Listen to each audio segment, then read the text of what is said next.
Hey everybody, you are tuning in to the Canary Cry News Talk live stream, pre-stream. Congratulations for making it. And we're going to get the show started here real quick. But the first comment of the day award goes to Guthbrand over on Twitch. Congratulations, Guthbrand, or Guthbrand, or Guthbrand. Congratulations. There's somebody I'm banning. Anyways, thanks for being here, everybody. We are about to get started. We got some good and important stories to go over today, but remember, if you haven't done it yet, follow us in multiple locations. For instance, follow us over at twitch.tv/Canary Cry Radio, or if you're over on YouTube on the Face Like the Sun channel, remember to follow us on the Canary Cry Radio YouTube channel as well. And if you are here early, it is your duty, your solemn duty, to press the like button so we can get those algorithms fired up, folks. Okay, here we go. Strap on in.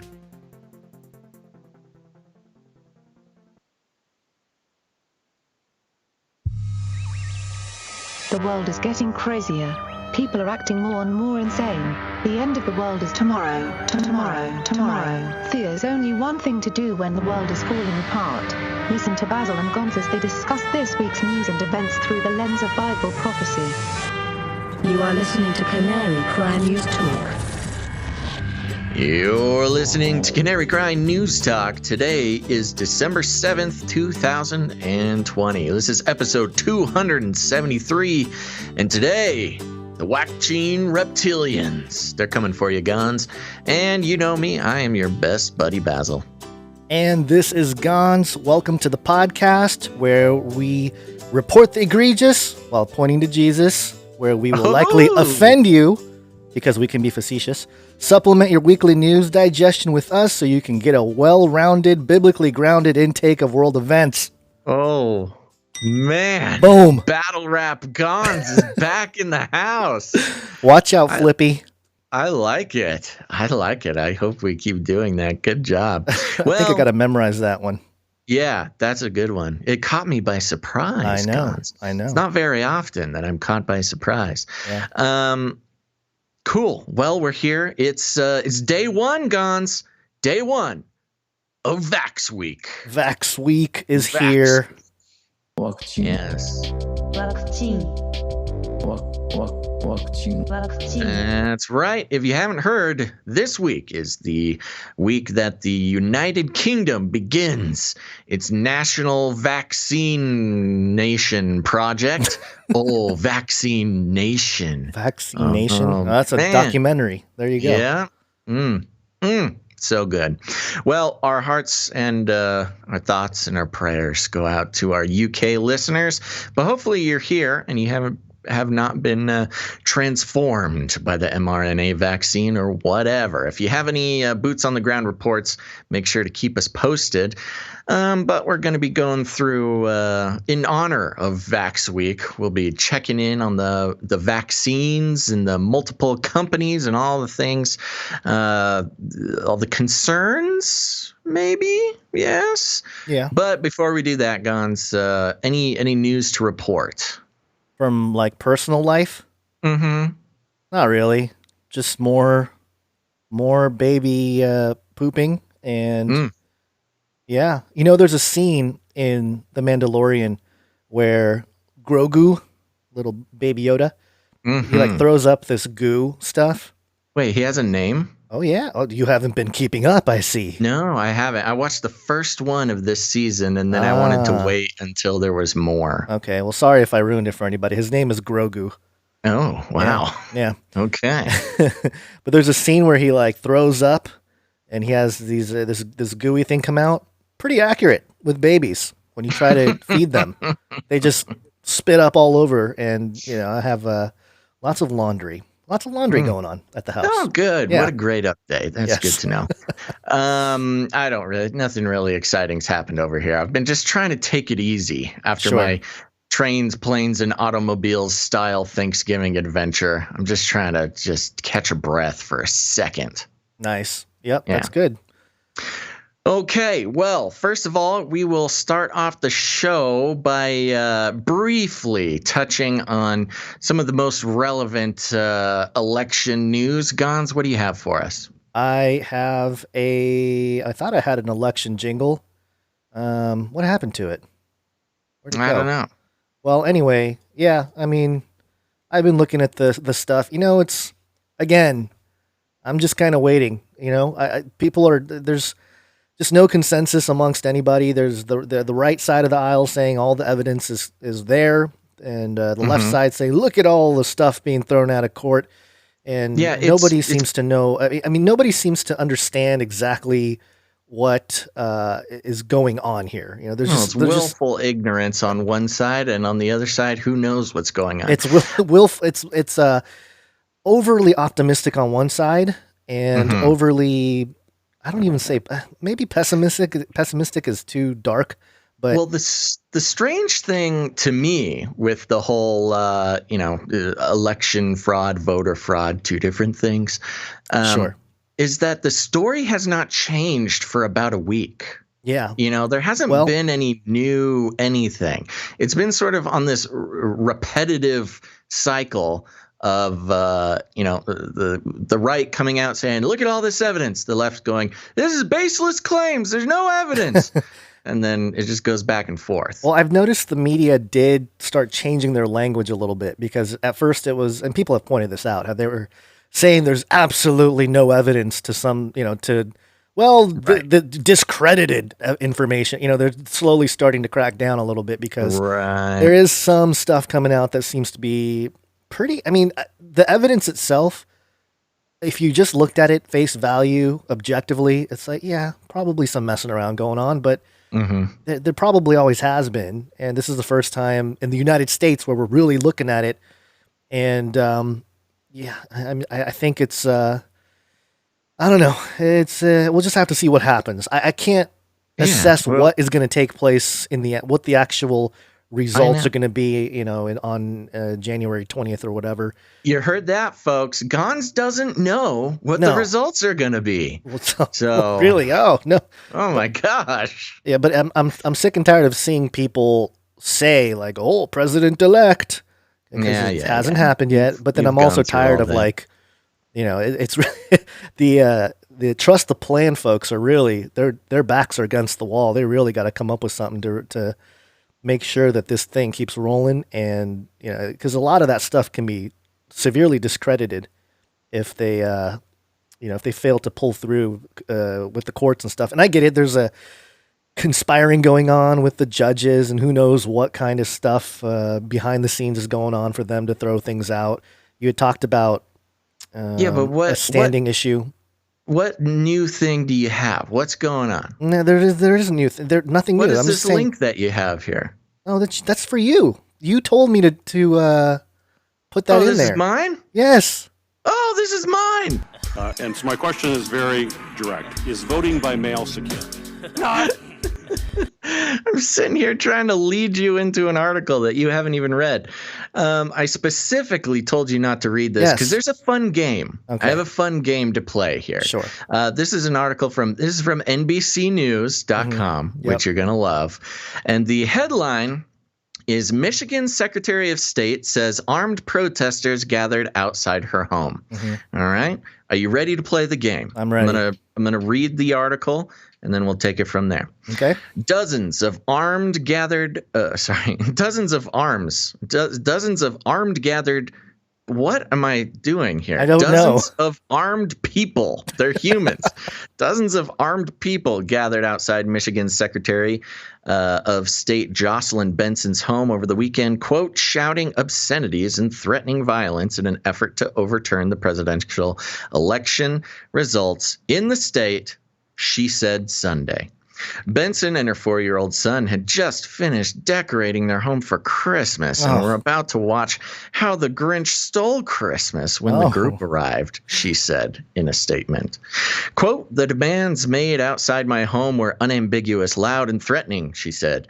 "They targeted me in my role as Michigan's chief election officer. Quote, through threats of violence, intimidation, and bullying, the armed people outside my home and their political allies seek to undermine and silence the will and voices of every voter in this state, no matter who they voted for," she said. Gabriel Sterling, a top Republican elections official in Georgia, said last week that President Donald Trump's repeated false claims that the election was stolen from him had led to death threats, intimidation, and harassment. And then yada, yada, yada goes into, there's baseless assertions. Then it just goes into election news. So did you notice anything strange about this hard-hitting news report in those first couple paragraphs? Well, they set it up because they wanted to make it seem like, oh, those horrible people trying to steal the election. There's also the Grinch that stole Christmas. Which, I mean, what sort of evidence are we running with on this one? Oh, there's nothing the actual people said. The whole article is not about something that actually happened and any evidence to support that, or even really any witnesses or any strong assertions that it actually happened. The whole article, the whole news story is that who is this? Michigan Secretary of State Jocelyn Benson said that there were mean people outside their house. I'm picturing no video, no pictures, no audio, not even anybody else corroborating the story. Well, it's the whole article is this woman said that mean people were outside. It could very well be somebody, they're putting up lights and someone drove by their house, rolled down the window, "Stop the steal!" And then she's like, unambiguous, loud, and threatening. It could have, or who knows? It could have been anything. It doesn't even have to, usually if you're reporting an angry mob, if you, as a reporter, they're literally saying, Jocelyn said some mean people were outside. They didn't go out. They didn't ask anybody else. They didn't identify any of the people. They didn't. There's nothing. The whole thing is Jocelyn Benson said that there were mean people. And when she was baking cookies and watching The Grinch. Now, isn't that awful, everybody? Well, I think they tried to make it horrible, too, because make it seem horrible because they brought in her kid. They mentioned her child, her 4-year-old son, just to make it seem like, those horrible Republican right-wingers ruining Christmas and my 4-year-old's Christmas dreams. Yeah. So this is a baseless claim, Gonz. Okay, so what's the game? What did you have an actual game? No, that was the whole game. I just wanted to see if you could spot it. Well, yeah, but I was hoping that you would. There was actual stuff that was low reported. Expectations is the key to happiness, Gonz. I guess I expected too much. Actual quotes from the mob.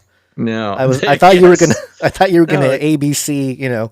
Multiple it's choice expectations. You gotta not expect any evidence or really any reporting except for cutting and pasting a Facebook post from someone. Yeah. Did you see the Biden walking through the graveyard? The graveyard.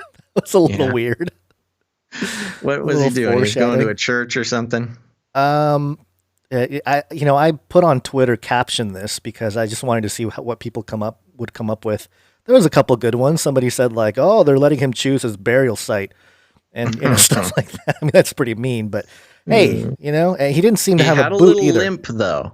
Did he have a limp? He was really selling that little baby limp. Yeah, because he has to prove that he actually broke his foot and wasn't wearing that boot just to hide an ankle bracelet. Right. He was getting out of the shower and chasing dog tails or something, right? Some weird man, hairy legs. I actually, if he does get elected officially and he's in office, I want him to stay all 4 years just so we can be entertained by his commentary or his just speaking in public. Oh, it's going to be hilarious. Yeah. Yeah. Anyway. Okay. Well, real quick, I got a very quick Flippy update for you. Alrighty. Flippy update. Do you want fries with that? Okay, folks, if you're new to the show, this is called the Flippy Update. Flippy is the colloquial name we have for the disembodied robot arms that are taking our jobs, enslaving our children, and flirting with our spouses. We use talking about Flippy as a proxy conversation to discuss how robotics and AI are taking over the world, whether we like it or not. And today, I've got a story from bc.ctvnews.california. No, Canada. CA. Canada. What did I say? California. Oh, yeah. Oh, weird. Yeah, of course that's Canada. So, yes, some Canadian news here. And the headline is Germicidal robots featured on Grey's Anatomy make their home at Fraser Health. Oh, well, Grey's Anatomy, we got to check out what this is. Let's see here. A fleet of TV star robots has joined the Fraser Health team to help combat COVID-19. The 14 germicidal irradiation robots target germs that linger on surfaces by emitting short pulses of ultraviolet light and made a recent cameo on Grey's Anatomy episode. Woo! Quote, the robots allow us to disinfect surfaces and high touch points in patient rooms. We also use it outside patient rooms in support rooms such as medication rooms, utility rooms, said Faoud Ibrahimov of Infection Prevention and Control at Fraser Health. The fleet cost $2 million to purchase, and frontline workers voted to name one of them Bonnie and the other one Henry in honor of BC's provincial health officer, Dr. Bonnie Henry. Creative.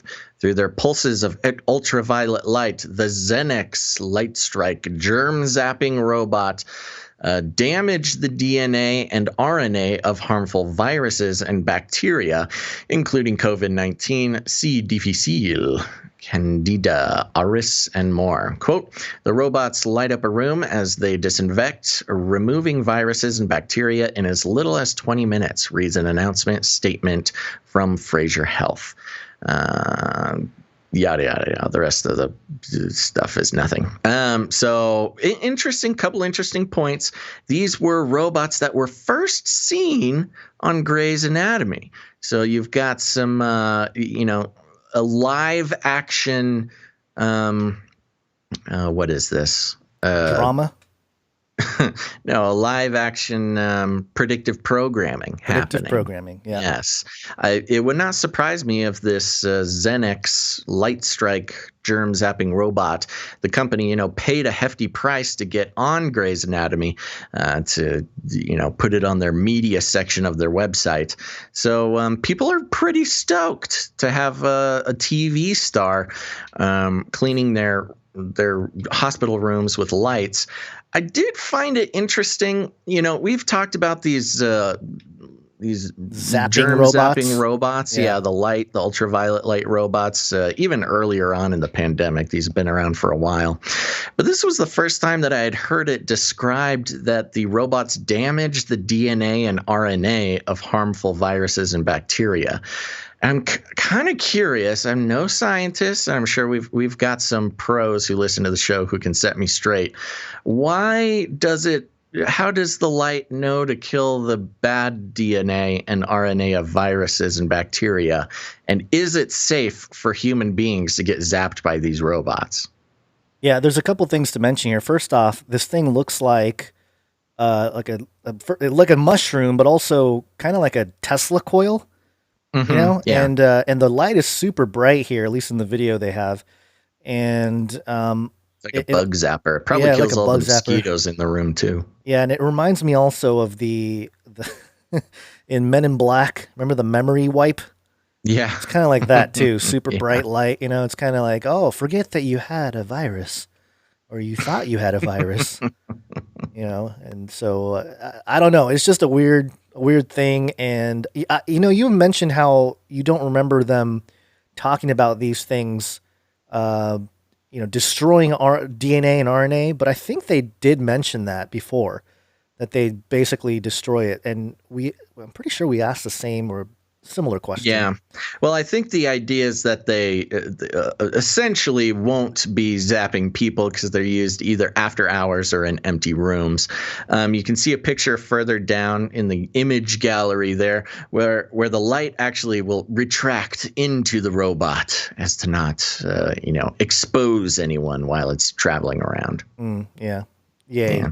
Fantastic. Well, there you go. TV star robots are here to damage your DNA. Well, I'm sure. Yeah, that's one of those things. It was part of the whole packaging, making sure if people are like, "What is that?" They say, "Oh, it's the same thing you saw in Grey's Anatomy," and people go, Grey's Anatomy. So I want to be zapped by the Grey's Anatomy robot." Yeah. Okay. Anyways, there you go. That's Flippy update. All right, we got a bunch of updates here. I'll try to get through them quickly. We interrupt this broadcast to give you a brief update. By the end of this timely interruption, you will be thoroughly updated. 33 is the number of completion of the Great War. 33 is the Illuminati dog whistle, and we always see 33 mentioned in headlines and all kinds of stuff. And we think it's some kind of elite signaling going on. And according to this article, Patch.com, Mike Turk won't seek re-election after 33 years in office. Do you know Mike Turk? Probably not. Nope. I didn't know Mike Turk. No. Joliet, Illinois. Rather than lose an uphill re-election bid, Joliet City Councilman Mark Turk announced on Sunday evening that he will not seek another 4-year term of office. He's been on the Joliet City Council since 1987. There you go. 33, they told him after year 33, get out. So there you go. I don't know if that's anything other than a headline, but maybe this guy's a Freemason. Who knows? He's in politics. There's a good chance that he's rubbed shoulders with the elite. That is dark the place secret to societies. Do it. Yeah. Another 33 update. As usual, we always see 33 with association with a number of cases. And, I feel like we see this a lot from the state of Ohio. Somebody maybe can go back and tally it, but this one's another one from Ohio, woub.org. Athens Co. confirms 33 COVID-19 cases for December 6th. So, for the Athens Co. Is that Athens Company? Yeah, I think so. No, Athens County. Oh, Athens County, okay. Yeah. 2,334 total cases of COVID-19 since the beginning of the pandemic, and 33 on Sunday. So of course, all is going according to plan. Gotta put it in the news. 33. Yeah. So anyway, interesting how they have to put 33 in there, and also report on what was it? What was this? Michigan Secretary of State saying people are yelling at them. Same level of reporting there. Okay, another one from, this is RussiaToday.com. RT. This, Basil, we I don't know if people are listening to us and trying to, I don't know, man. RT.com. Russian authorities to investigate after forged negative COVID-19 test certificates. Oh, no. Found on sale for $33 each. Oh, my gosh. If you have been listening to our past episodes, we talked about the negative COVID, or at least the COVID-19 certificates, like the pieces of paper they're going to hand out, or little cards that say you got vaxxed. Yeah. And we were talking about how, hey, people out there, get ready, make the counterfeit. Get your Photoshop ready. Yeah, get your Photoshop ready. Make sure people have a copy of the thing. And then just to make things a little bit more interesting, sell it for $33 each. Yeah, that's so funny. That is very suspicious because, yeah, I feel like if you were going to make, fake negative COVID-19 test certificates and sell them, I feel like you could charge much more than $33. That is definitely a signaling price. Yeah, and also it is well, this is translated to 2,500 rubles, which is $33 each. Wow. Yeah, so maybe I should order some of these. Yeah, well, it just arrives in Russian. Just in case I got a negative test. Look. just in case you find yourself in Russia, Mother Russia. I'd just say I got tested by Russians. Oh, that'll be really... People will be very confident that you're negative. Okay, one more quick 33 update. And this one, NBCnews.com. And this is a little video / audio clip. Tonight, 33 million Californians hours away from a lockdown. There it is. 33 million Californians. Wow. I'm pretty sure California's population is a little bit more than that, or maybe it was 32.9 or something. Yeah, well, there's like 10 million in LA alone. No, 30. Okay, so in 2018, it was 39 million. Yeah. So what happened to the... Well, I know a bunch of people left, but did 6 million people leave? Well, from what I've heard, the lockdown doesn't go into effect in every place in California. Oh, just as long as it covers 33 million Californians. Yes, they just picked that number and went with it. I was going to ask, how is the lockdown going? It's Vax Week in the UK, and California just had its lockdown start a couple days ago. Are you doing okay over there? I don't notice anything different. Yeah. I don't think people are really buying it. I really think Newsom messed up with going to the French Laundry, and so silly. I think he messed it up. I think he messed up any kind of authority he had. There's a few people that are like, "Oh, Gavin's doing the right thing for us," and they're virtue signaling on Twitter or whatever. But I think for the most part, people are like, "Yeah, none of this makes any sense." So yeah, good thing. Even in California, folks, I know people bash California. But there's people at least are waking in my up, man. Yeah, it took Californians a little bit longer, but they're starting to wake up. Yeah, and we do have the clip and the story of the sheriff in. I'll continue my my praise of sheriffs as the coolest law enforcement agencies in America. Yeah, and we'll get there eventually in the actual Vax Week section. But for now, just remember. NBC News tells us 33 million Californians are prepared for lockdown. I think this scares other parts of the country more than the people here. The Californians are like, yeah, or whatever. And but then the other parts of the country are like, oh, the Californians are going on lockdown. Wear a mask. From how I've heard it described, the lockdowns are not. It's not a stay-at-home order. It's a lockdown on businesses. Well, it's supposed to be economic lockdown. Yeah, it's supposed to. Well, it's the effects of it. I think it is kind of a stay-at-home thing, but they're not making it. If you read the actual paper and everything, it's very loose on exactly what you're supposed to do, and so I don't know. Yeah. People aren't. That's what I was reading too. It sounded like they're focusing on closing down businesses and restricting occupancy and stuff like that. But it's not like a strict don't come out of your house, no exercising allowed, no walking dogs, that kind of stuff. Yeah, like it was the first time around with the lockdowns. Right. And also, we're going to move on from some of the 33 updates here. We have a Called It.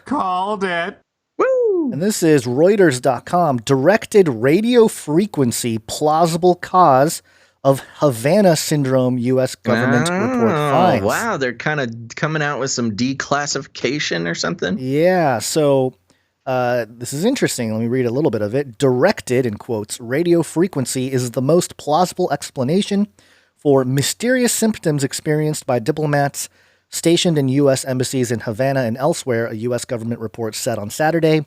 The symptoms appear, quote, to be consistent with the effects of directed, pulsed radio frequency energy, said the report by the National Academics of Sciences Engineering. Diplomats in some postings have been plagued with nausea, headaches, dizziness, and other unexplained symptoms. This Havana syndrome has long been the subject of intense speculation, given the nature of the symptoms, the location of the posting, and the silence of the U.S. government. And, of course, people like us and the conspiracy theorists were saying this was some kind of directed energy weapon or voice-to-skull technology ever since the beginning. We were like, oh, yeah, that's probably what it is. Yeah, well, that's what I love about this. It's, directed energy, voice to skull, radio frequency weaponry being used, conspiracy theory. And now they're coming out and saying directed radio frequency is the most plausible explanation for mysterious. Like, yeah, that's what we're saying.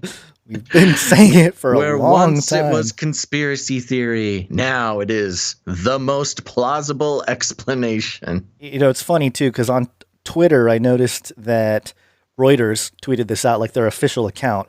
And a lot of the responses were like, what? What does that even mean? What are you talking about?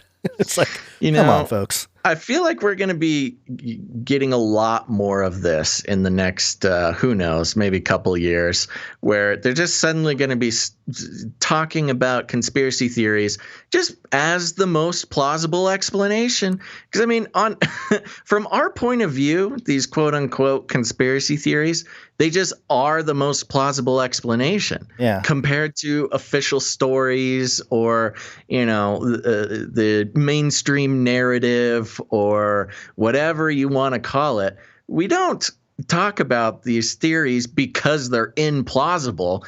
We talk about them because they are the most plausible explanation. Occam's razor. So I feel like we're gonna be hearing more and more of this. Yeah. Speaking of stuff that we covered a long time ago, Aliens. This is jewishpress.com, and actually I'm seeing on Twitter Galactic Federation is trending because of this story. Not again. Not again. Former head of Israel's space program. The aliens asked not to be revealed. Humanity not yet ready. Ooh. Oh, I've heard that before. Yeah. Professor Haim Eshed served from 1981 to 2010 as the head of Israel's security space program, and over the years received the Israel Security Award 3 times, twice for confidential technological inventions. So if he went nuts, and this possibility is always open, it had to have happened over the past decade. Interesting way to put that. And the reason we think the good professor may have lost his marbles has to do with an interview he gave 7 days ago, the Shabbat edition of Yedioth Aharonoth, Israel's largest circulation 4-pay newspaper, in which he said, quote, aliens have asked not to announce that they are here. Humanity is not ready. And here's some of the quotes there. The UFOs have asked not to publish that they are here. Here's the thing that's funny. Isn't that exactly what you're doing by saying that? Aren't you basically saying that they're here? Yeah. Anyway, humanity is not ready. Trump was on the verge of revealing, but the aliens in the Galactic Federation are saying, wait, let the people calm down first. They don't want to start mass hysteria. They want to first make us sane and understand. So it sounds like this guy is directly disobeying his Galactic Federation orders. Yeah, he's gonna get zapped. Watch out. They have been waiting for humanity to evolve and reach a stage where we will generally understand what space and spaceships are. There's an agreement between the U.S. government and the aliens. They signed a contract with us to do experiments here. They, too, are researching and trying to understand the whole universe. Where I lost my spot. The whole fabric of the universe. And they want us as helpers, slaves. There's an underground base in the depths of Mars where their representatives are, and also our American astronauts. If I had come up with what I'm saying today 5 years ago, I would have been hospitalized. Wherever I've gone with this in academia, they've said the man has lost his mind. Today, they're already talking differently. I have nothing to lose. I've received my degrees and awards. I am respected in universities abroad where the trend is also changing. And it kind of goes on here and gets into some different things. Examples from entertainment and stuff like that. But here's the thing about this whole concept of the story about aliens, and especially coming out of Israel, is very fascinating. Because a little while ago, I think this was 2015, when I published this video, it was called ETs in Jewish Mysticism, How an Alien Savior Can Arise in Modern Judaism. And I'll play a little clip here from Rev Michael Lightman. And we've played it before. I've played it multiple times on various occasions. But it's good to revisit, especially if you're new. You may have not caught this back in 2015 when we were looking at it. And this is actually translated, so you're listening to the translator talk.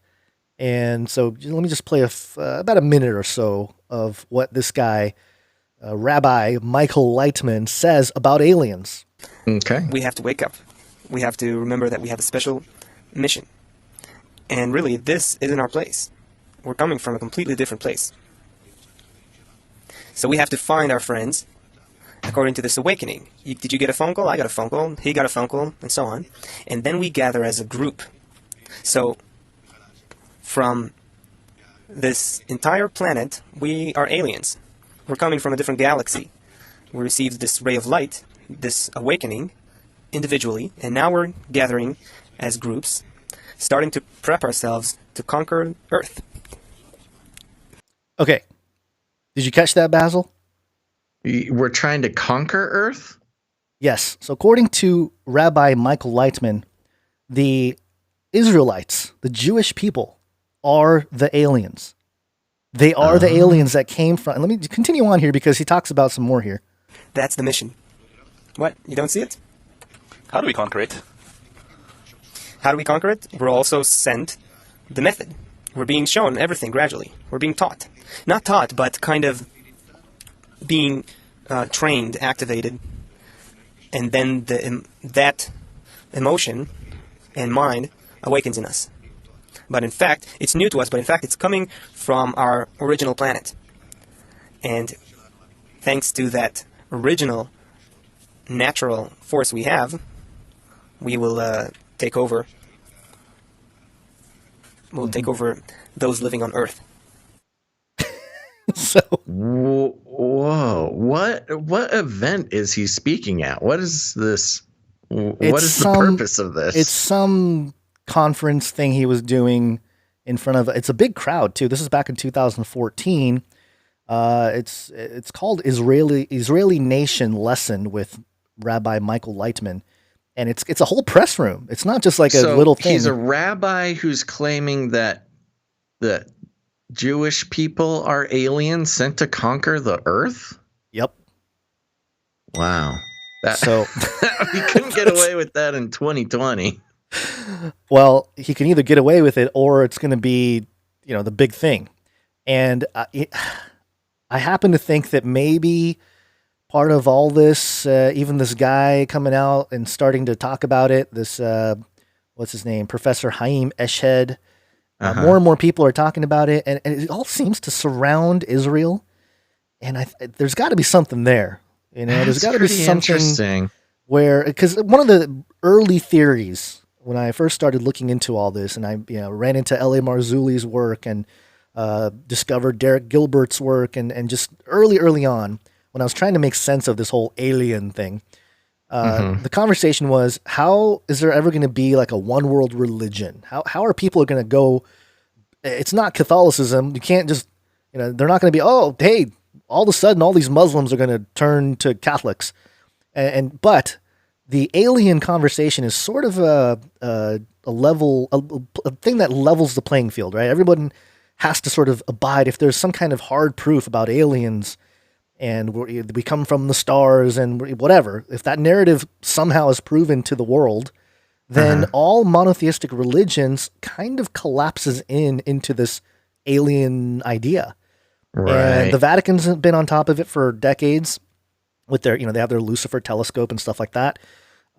Islam has interestingly, they have their eschatology, and it's not precisely aliens, but they kind of have that, the echoes of even biblical eschatology that would align with it. So I'm just saying, and especially at this time when we're starting to vaccinate everybody, and it's starting to look like not a mandatory vaccine quite yet in verbiage anyway.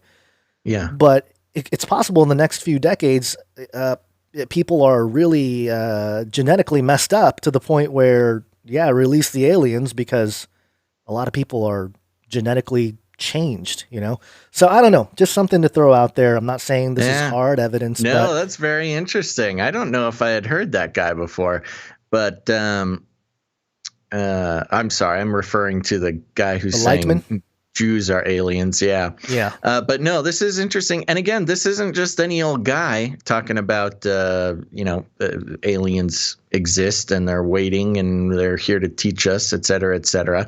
He was the head of the Israeli space program for like 30 years or something, right? Yeah. This guy, the Professor Haim Eshed. So I really think they're preparing the masses for a quote unquote disclosure of some kind. And the narrative has been put in movies and TV shows. It's if you watch the beginning of Prometheus, it's like an alien being. He drinks this black goo, and he dies and falls into the river, and the evolution took place, and that's where humanity is from. If you watch the movie Lucy, at the end of the movie, Lucy. Basically this black goo comes out of a supercomputer and they merge and apotheosis and, they become gods. And it's like the narrative is just there in our face over and over and over again. And now, as we mentioned and have mentioned before, it's all sort of like documentaries, all these science fiction shows are just documenting what they plan to do or what they want to do. And so I'm not saying that that's how it's going to play out, but very interesting story. It's certainly one big step towards some sort of disclosure. Yeah. Crazy disclosure.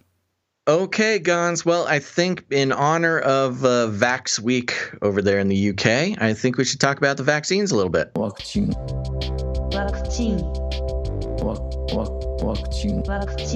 A pandemic special. Okay, we're going to start out. If I can load this article. There we go. So let's start out with this article from independent.co.uk, coming straight from the source, baby. Now, we've talked a lot about the Pfizer vaccine, which is the one that the UK will be implementing starting this week. And so let's hear a little bit about this whole situation. The article is titled Coronavirus Vaccine, Pfizer Given Protection from Legal Action by UK Government. No. Okay. Oh, no.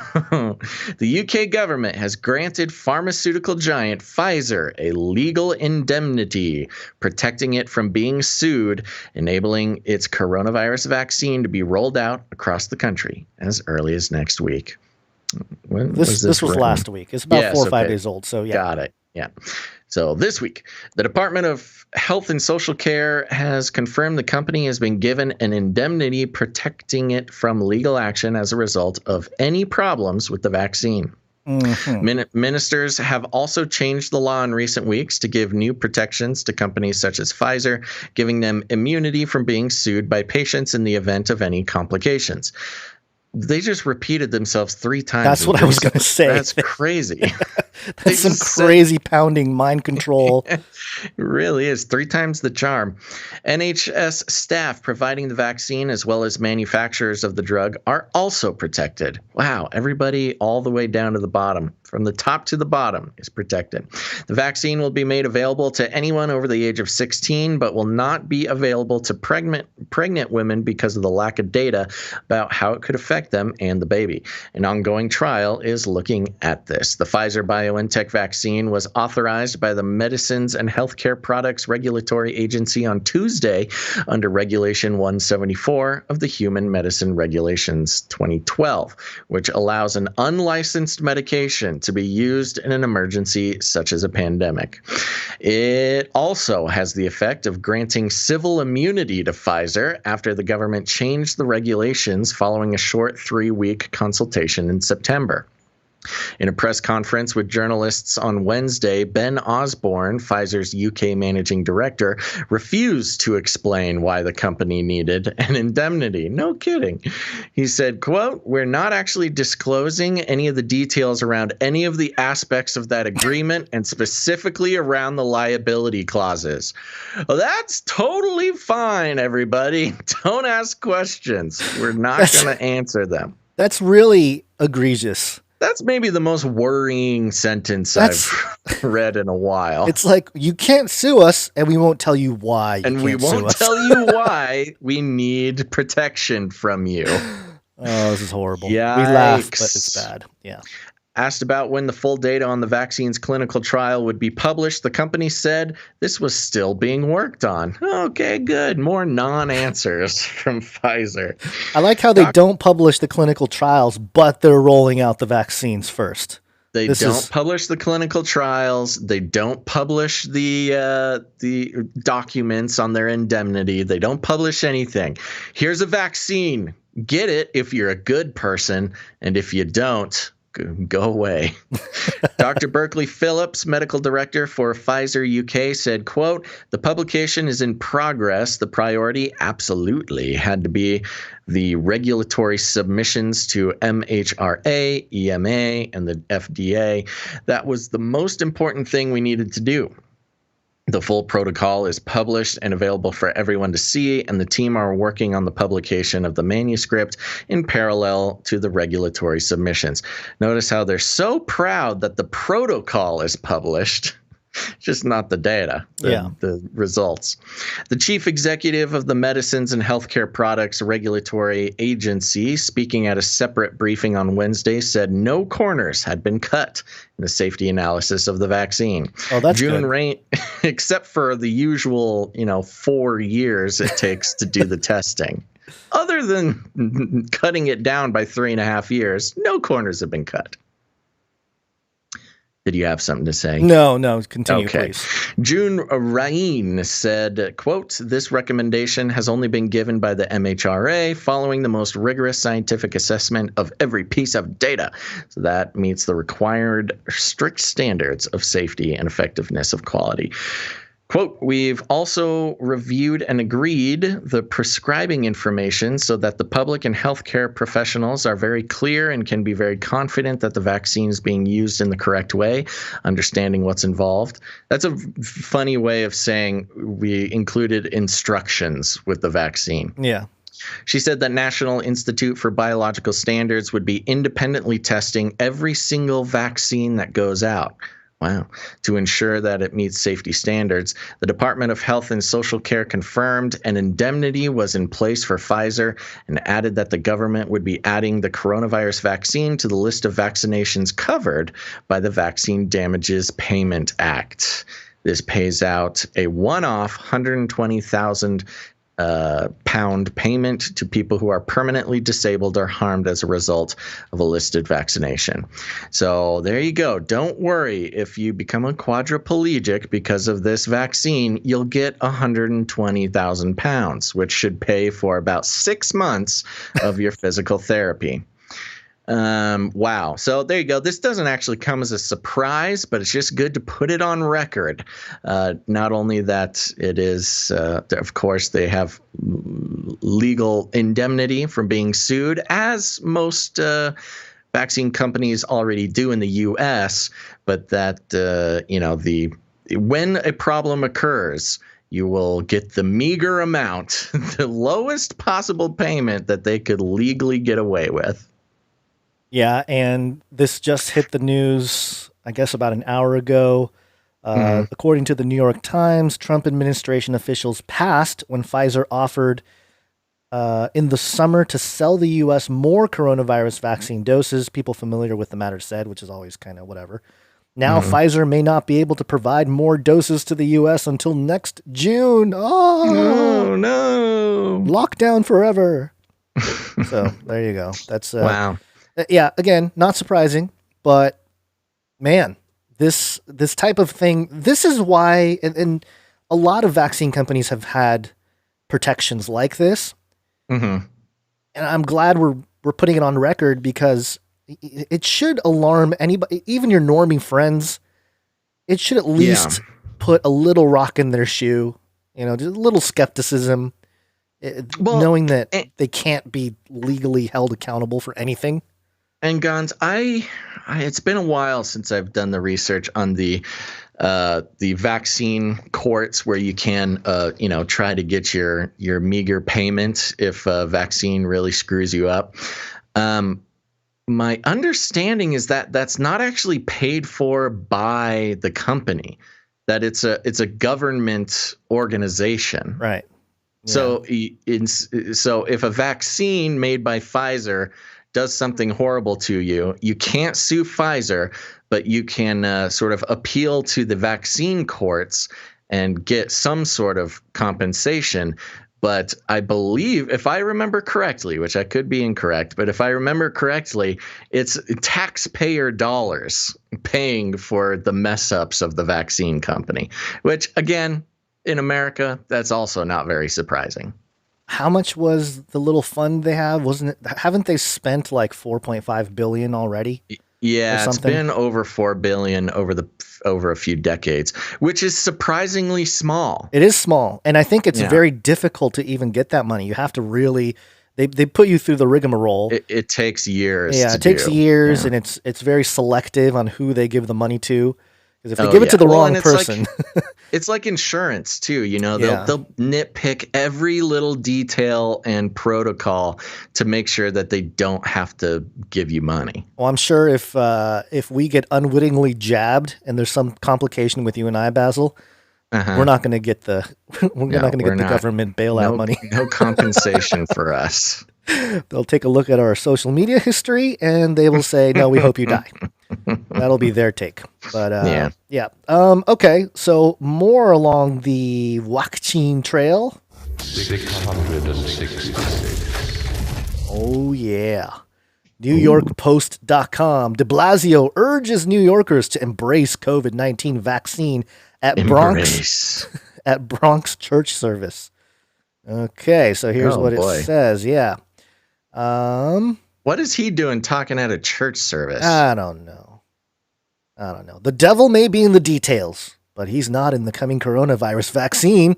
A Bronx City Councilman and Mayor Bill de Blasio said during a Sunday church service, vowing to show New Yorkers the shot is nothing to fear. Quote, "I know there's some people that are afraid," said Democratic Councilman Fernando Cabrera during services at the New Life Outreach International Church, which he also serves as pastor. Quote, "I want to tell everybody you're not getting the 666 in this vaccine, okay?" He continued, invoking. Did he really say the 666? Yeah, that sounds like he had some researcher try to explain it to him before he had to speak. Sounds like he doesn't read the Bible. People don't even read their Bible, for heaven's sakes. The 666? Yeah. I don't know. He continued, invoking the biblical number of the beast. Invoking, eh? Quote, "I want to tell you straight up, there is no 666. There's no conspiracy. I'll be the first one to get it if I'm allowed to." Yay. Yeah, Cabrera sang the shot's praises at the Morris Avenue Church one day after the Post reported bombshell survey findings that more than half of city firefighters would refuse the vaccine. He then brought on de Blasio, repeatedly urging the sleepy Sunday morning crowd to make some more noise after his zoner was greeted with muted applause. Please clap. Yeah. To assure the flock that healthiness is next to godliness. Quote, "Oh my gosh. In a matter of days, the first vaccine arrives in New York City," said de Blasio, seemingly volunteering himself and Cabrera to demonstrate that the vaccine is not harmful. "When it's our turn, council member, you and I will be there together and we'll show people that it's safe and that it's going to bring us forward," he said. A City Hall What do you mean bring us forward? Bring us forward to highly evolved transhuman alien reptiles. Cause a mass evolution and we will ascend as light beings.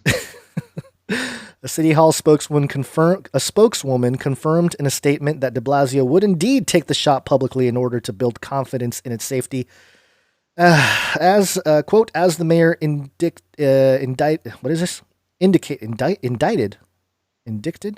today, he will take the vaccine in a public setting with community leaders to show New Yorkers that it's safe and effective. Sorry, I'm rushing through here. The polls boosted the vaccine in the wake of a new survey of 2,053 members of the Uniformed Firefighters Association Union and found 55% would not get the potentially life-saving shot. The overall number of responses accounts for about a quarter of the UFA's total membership. The skepticism extends to the general public, with 20% of New Yorkers saying it in a recent Department of Health poll that they would not get the vaccine, and 27% saying they are unsure. There you go. More about Pfizer and blah, blah, blah. But yeah, there you go. They're trying to really, this, again. To Blasio, this vaccine doesn't have the 666 in it. I'm very appalled. Maybe I shouldn't be. I mean, nothing surprises me anymore. Kind of insulting that he would try to make this case and do it so poorly. Do it poorly, and also, well, that was the pastor there of the church that actually said that, Cabrera. It wasn't de Blasio himself, but I mean, I'm sure de Blasio was like, "Hey, you got to tell him. You got to tell him it's the 666. It's not the devil." But yeah, it's alarming to me, and it should be alarming to everybody out there that's, again, skeptical of this whole thing, normie friends, whatever, that all these politicians are like, "Oh, hey, here, let me take the vaccine first. Look at me. Nothing's going to happen." Yeah. That in itself should be... As if anybody buys it. Yeah. It's just weird. It's a weird thing. And it should raise more skepticism, not less. You know what it is? It's more of a virtue signaling than it is anything else. Totally. Because to the people who are already bought in and want to get the first round of the vaccine and are they're camping out in front of the vaccine dispensary like it's a new iPhone. I'm choking on myself. You got they zapped you with the Rona. Oh, too much spit. For those people who are already into it, they're like, "Oh, look, he's such a good politician. He's going to take it to convince all those Trump supporters that they should take it." When in fact, it literally, I would be willing to bet that there's not a single person who wasn't planning on getting the vaccine that is convinced by that. That would be a great sociological paper, a few years from now. Somebody studying sociology, see how much this campaign of politicians actually changed the minds of the people. Yeah. I would say very little. These politicians, I think they're realizing that they don't really change the minds of anybody. They're more of a product, I feel like, because a politician, what do? They say what they got to say to get elected. They don't say something to change other people's minds. They're just saying what polling and their researchers say is a good thing to say to keep getting elected. And I feel like that's one of the things that kind of irks me the most is when somebody's like, "Oh, I love this politician." You don't say. Here's what you don't hear.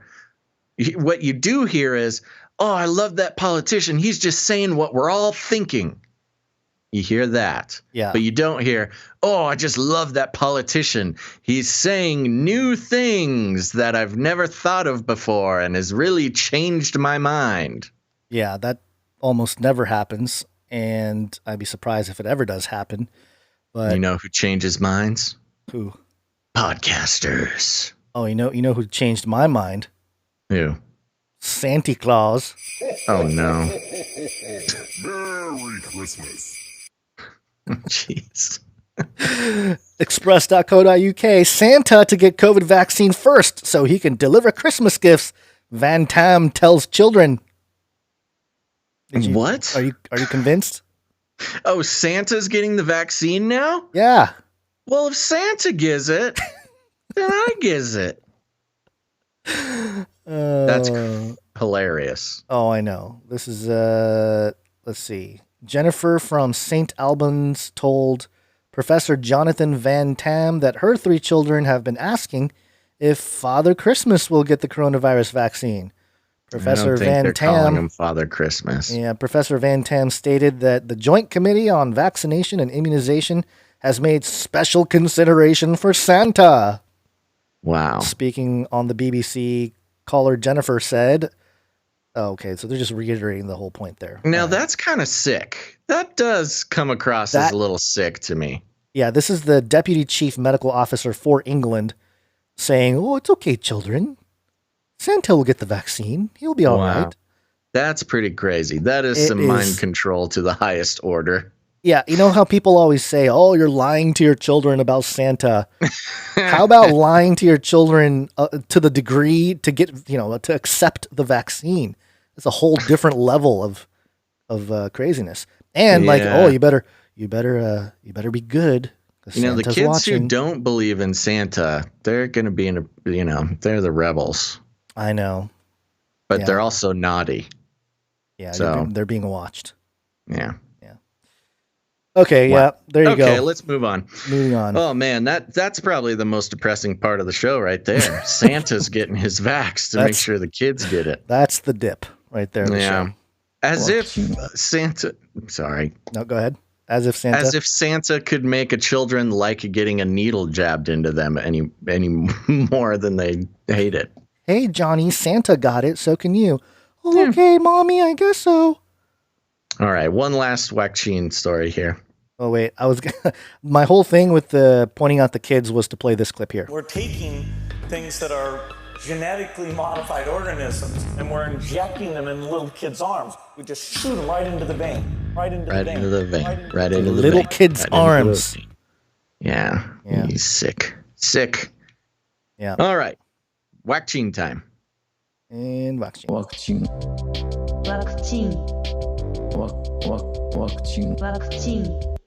Okay, lastly, coming from thehill.com here, employers debate whether to require COVID-19 vaccine for workers. And this might be the most important part of the conversation here because, of course, we know that the economic lockdowns are the most brutal part of this whole thing. And let's get into some more public manipulation here. Companies will soon face a tough decision. Sorry. The video started auto playing, and I think it reads the article, so it defeated the purpose of having you around. Oh, no. Companies will soon face a tough decision about whether to require their employees to get vaccinated for COVID-19 as a condition for returning to work. Oh, man. I've never been so happy to be a podcaster. New polling shows that nearly 60% of Americans said they would get the vaccine, up from 50% in September, but still far below the amount needed to fuel a robust economic recovery. Notice how it's just about the economic recovery and not protecting us against COVID-19. Employers believe they are on firm legal ground to mandate vaccinations, but that doesn't mean enforcement won't be without its challenges, particularly given the backlash in some parts of the country to mask mandates and smaller groups opposed to vaccinations of any kind. Quote, companies can require it, yes, but they may bump up against legal limits. COVID is such uncharted territory that as we see employers acting, as we see others acting, more edges in the law are being articulated, said Allison Hoffman, stated like a true lawyer, University of Pennsylvania Carey Law School professor. Some business groups are starting to get out in front of the issue by voicing public support for vaccination requirements. See, this is the problem when you get corporations supporting the government in this way. It really screams as like the two slave masters are colluding to make sure everybody obeys.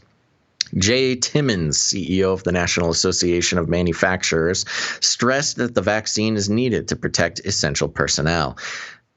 Interesting. It's the Association of Manufacturers. Don't they know it's all going to be robots like in 2 years? Anyways, robots don't need a vaccine. Jay Timmons, CEO of the National Association of Manufacturers, stressed that the vaccine is needed to protect essential personnel, including manufacturing workers, and that his group would back member companies implementing vaccination requirements. Quote, while there are likely legal concerns with blanket mandates, if any of our members believed that a requirement at their company was the right thing to do, we would certainly support that within the bounds of the law, because America's future depends on folks rolling up their sleeves in a new way. Timmons told The Hill. The legal limits that employers could run up against are related to the American Disabilities Act, the ADA, and Title VII of the Civil Rights Act of 1964, which allow for employee vaccination exemptions under certain health and religious reasons. The Equal Employment Opportunity Commission in March said an employer covered by the ADA and Title VII can't compel all of its employees to take a vaccine. Quote, the commission continues to closely monitor the developments of a COVID-19 vaccine and is actively evaluating how a potential vaccine would interact with employers' obligations under the Americans with Disabilities Act, Title VII of the Civil Rights Act of 1964, and other laws the commission enforces. Christina Sa Nazir, an EEOC spokeswoman, told The Hill. President-elect Joe Biden, weighed in on the debate this past week, though not about workers specifically. Quote, I don't think it should be mandatory. I wouldn't demand it to be mandatory, Biden said at a news conference in Wilmington, Delaware, just like I don't think masks have to be made mandatory nationwide. Quote, I'll do everything in my power as President of the United States to encourage people to do the right thing, and when they do it, demonstrate that it matters. But what if they don't do it, Joe? What are you going to do then? Barry Furrow, director of the health law program at Drexel University Klein School of Law, said employers can mandate vaccinations at their peril. Quote, employers can say, we can do it, but they'd be foolish to do it in the face of resistance. Our culture is so resistant to being told what to do, he said. Amen. Delta CEO Ed Bastian predicted that getting the COVID-19 vaccine will become a requirement for international travel, but that, for now, the airline will just encourage its employees to get it. Oh, yikes. Quote, we're going to strongly encourage that airline employees get all vaccinated, yada, yada, yada. Okay, let's see here. I think we're just going to be hearing the same thing from a bunch of different business leaders. Quote, I think a lot of this will come down to how aggressive employers are with mandates. How are people feeling about the vaccine? How much time will there be for people to get comfortable with the vaccine? I think if employees feel safe, it will reduce the expansionary effect, Hoffman said. Rob Wilson, president of Employco USA and human resources expert, said employees should expect some companies, especially large corporations or frontline industries, to require they get the vaccine. It's a serious liability, this is a quote, not just financially, but also when it comes to alerting your staff and customers, making sure you're doing your due diligence to protect everyone under your company umbrella, Wilson said.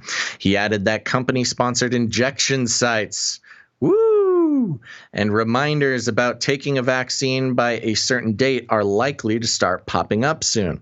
The head of the Consumer Brands Association, which has asked the Centers for Disease Control and Prevention for vaccine priority for its industry, said he is optimistic that requiring workers in the consumer packaged goods industry to take the vaccine won't be necessary. Quote, based on flu clinic participation, we are optimistic about industry employees' desire to receive the vaccine, hopefully offsetting any need for a mandate, said Jeff Freeman, the association's CEO. Quote, that being said, we're in the first inning with the vaccine and we expect confidence to grow significantly as more information is provided over the coming months. I think that's just about it. The U.S. plans to immunize 100 million people by the end of February, a number based on the number of vaccines that could be available from Moderna and Pfizer BioNTech. Former presidents Barack Obama, George W. Bush, and Clinton are offering to receive vaccinations on camera to build public trust. Ooh. So there you go, Gonz. There is people, or these industry leaders sound pretty confident that they can mandate vaccines, or at least be sufficiently convincing. Protected legally. Yeah. This is problematic in the economic front here, not just because look at the walls closing in here. You had small businesses being destroyed because of the lockdowns, And now you have people that are actually employed by some of these bigger companies being forced to make decisions about their health. My body, my choice, except for when you get a jab. Right. And they're going to be, the social stigma is going to be just as bad. It already is. But I just, man, this is just really, because people are going to not want to work. There's going to be a lot of people quitting, their jobs, and unemployment is probably going to get worse before it gets better here. But I really think that part of, and connecting it to the whole, reptilian idea here, the changing of the genetics, maybe not a direct change of the DNA, but we just don't have enough information about how this affects us in generations from now.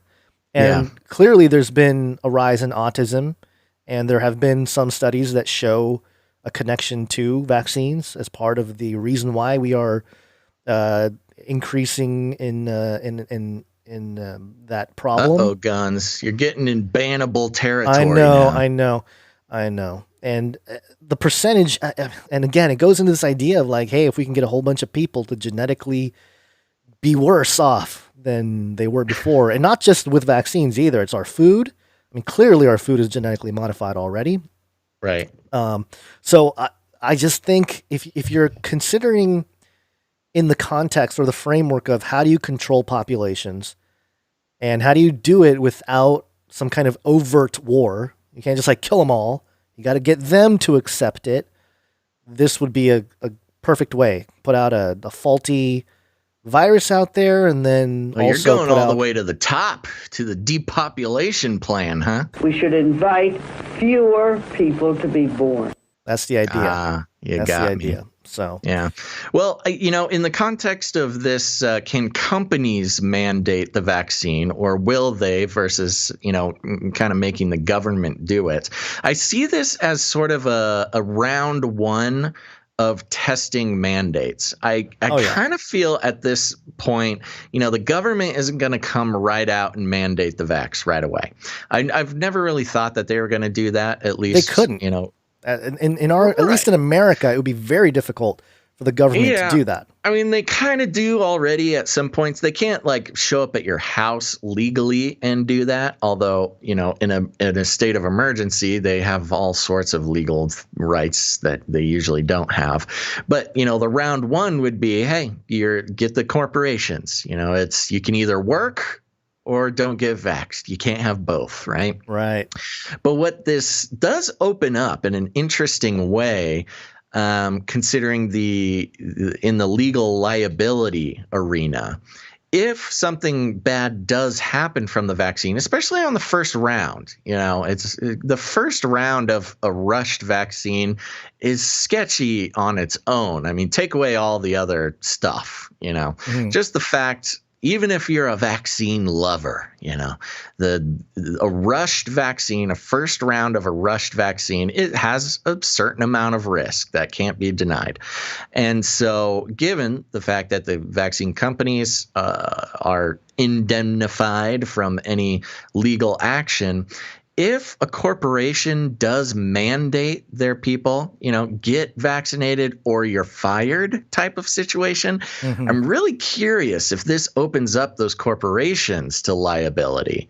Because they're probably, it's probably going to have to be. It'll be tough.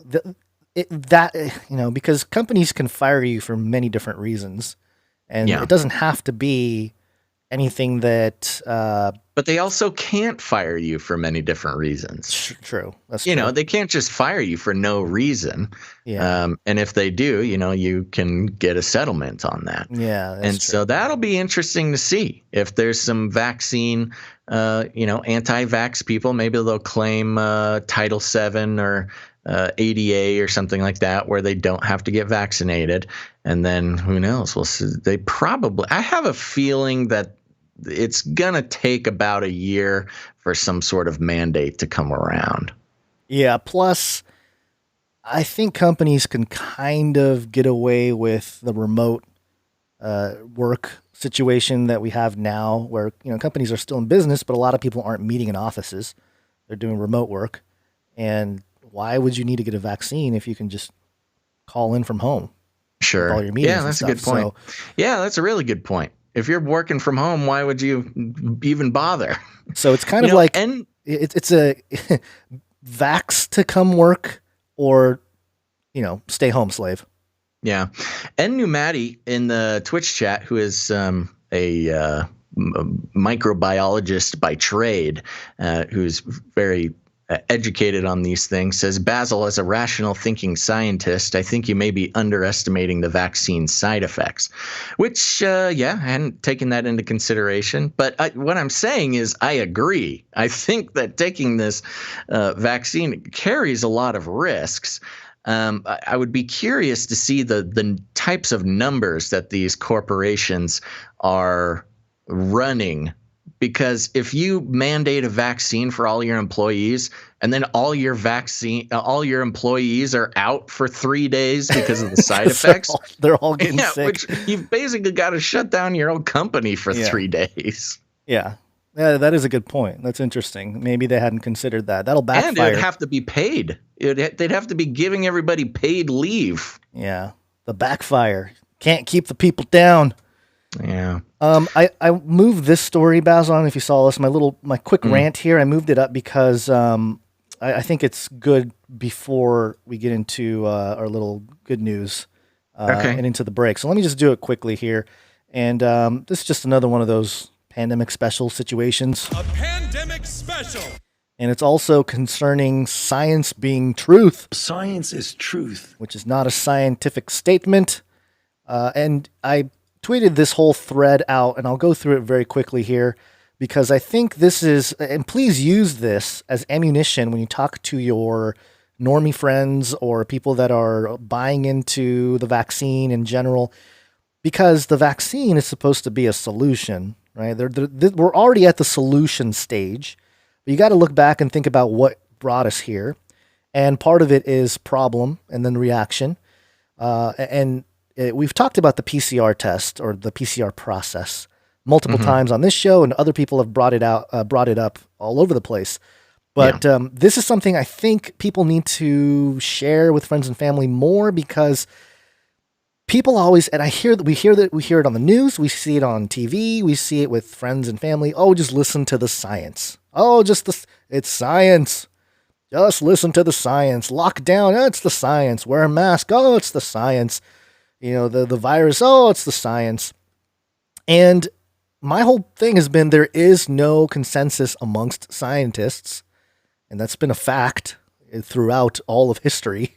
Yeah. And so I wanted to go through this real quick, because there was a group, an international consortium of scientists, 22 of them, issued a retraction request to Eurosurveillance on November 27th, 2020. Ooh, Eurosurveillance. So Eurosurveillance was the journal that supplied the paper to the World Health Organization that brought PCRs all over the world to start, testing for the virus, for coronavirus. It was like the justification paper, like, oh yeah, look at this. This is how we can identify who has the virus. And they outlined 10, quote, fatal problems with the initial report, again, that was used by the World Health Organization to justify worldwide PCR, quote-unquote, testing of COVID-19. And the paper says that the original manuscript suffer from numerous technological and scientific errors, including insufficient primer design, problematic and insufficient RT-Q PCR protocol, in the absence of an accurate test validation. Neither the presented test nor the manuscript itself fulfills the requirements for an acceptable scientific publication. I mean, that's pretty hardcore for a group of scientists to come out and say it. And the original paper is the Corman-Drosten paper. You can go to cormandrostenreview.com and you can get all the information where I was pulling this from. And so let me go through a couple of the things they pointed out as the problem here. One of them, the authors of the original report did not have an actual sample or sequence of the COVID-19 virus. Instead, they based their findings on a theoretical sequence of the virus supplied by a lab in China to come up with their PCR methodology. So instead of using like the actual sequence, virus, like the strain, they used a theoretical sequence that was supplied to them by some random lab in China. Really? That's not very good science. So the PCR is not even based on a real organic sequence, DNA sequence that they're searching for. It's just something China gave us. The original, the original study that justified PCR all over the world was not based on the actual COVID-19 strain there. And this is straight out of their document. They said, quote, "We aim to develop and deploy robust diagnostic methodology for use in public health laboratory settings without having virus material available." They admitted in the paper, "Oh, we don't have any of the virus material, but here's what you can do to identify the virus." What? That doesn't make any sense. Okay. Second, I'll skim through this real quick, but basically they said, quote, this is the rebuttal, "The functionality of the published RT-PCR test was not demonstrated with the use of a positive control, isolated SARS-CoV-2 RNA, which is an essential scientific gold standard." So, in other words, they didn't provide any examples of the test actually identifying SARS-CoV-2. Mm-hmm. The bats they used as sort of the origin of it were from Europe, not China. And the other part of the flaw was that the gene that they used, and I'm not a scientist, I'm not a biologist, I'm just reading what they published here and reporting it to you. According to them, the scientists that rebutted this, the target gene to identify SARS-CoV-1 and 2 was so broad that it detects a variety of SARS viruses. And they actually stated, quote, "This is another major design flaw which classifies the test as unsuitable for diagnosis." Unsuitable. Yeah. These are sciences. Let me run through here. PCR. We've heard a lot about the PCR tests and the cycles. They basically confirm the idea that anything over 35 cycles is not good. They've even cited other reports or articles that suggest that anything over 35 cycles is only detecting dead viruses. And the WHO, the World Health Organization, recommends 45 cycles. So there you go. It's ridiculous. Yeah, right. Yeah. The PCR test is something that people, or not the test, the process. People have pointed that out about the cycles, and the paper even included a mention, a historical false quote outbreak of a respiratory illness back in 2004 to 2006 due to faulty PCR application. So it's almost like they had a test run of this back in 2004 to 2006. This is a PubMed.gov article titled "Outbreaks of Respiratory Illness Mistakenly Attributed to Pertussis," which I think is like the whooping cough, New Hampshire, Massachusetts, and Tennessee, 2004 to 2006. And it was because of the PCR that they were that they falsely said, "Oh, there's an outbreak," but it wasn't. Yeah, that was the funniest part about this whole stream that you put together here was the PCR test, as they call it, already caused a false scare of a pandemic. Right. Like 15 years ago. Yeah. So, yeah, they have a model to go off of. They probably thought, "Oh, this worked, so let's just go with it a little more." Yeah. The original report did not provide an SOP, that's a standard operating procedure. So that means laboratories can do whatever they want. There's no basis to which there's no standard, which is another problem. And it gets really egregious here. According to those 22 scientists, the original report was not peer reviewed. So they submitted the paper on January 21st and it was published by the 23rd, which is pretty quick for a scientific paper to go through. And this is them. They stated, quote, 24 hours are simply not enough to carry out a thorough peer review. Any molecular biologist familiar with RT-PCR design would have easily observed the grave errors present in the Corman-Drosten paper. And there was even a conflict of interest that they pointed out.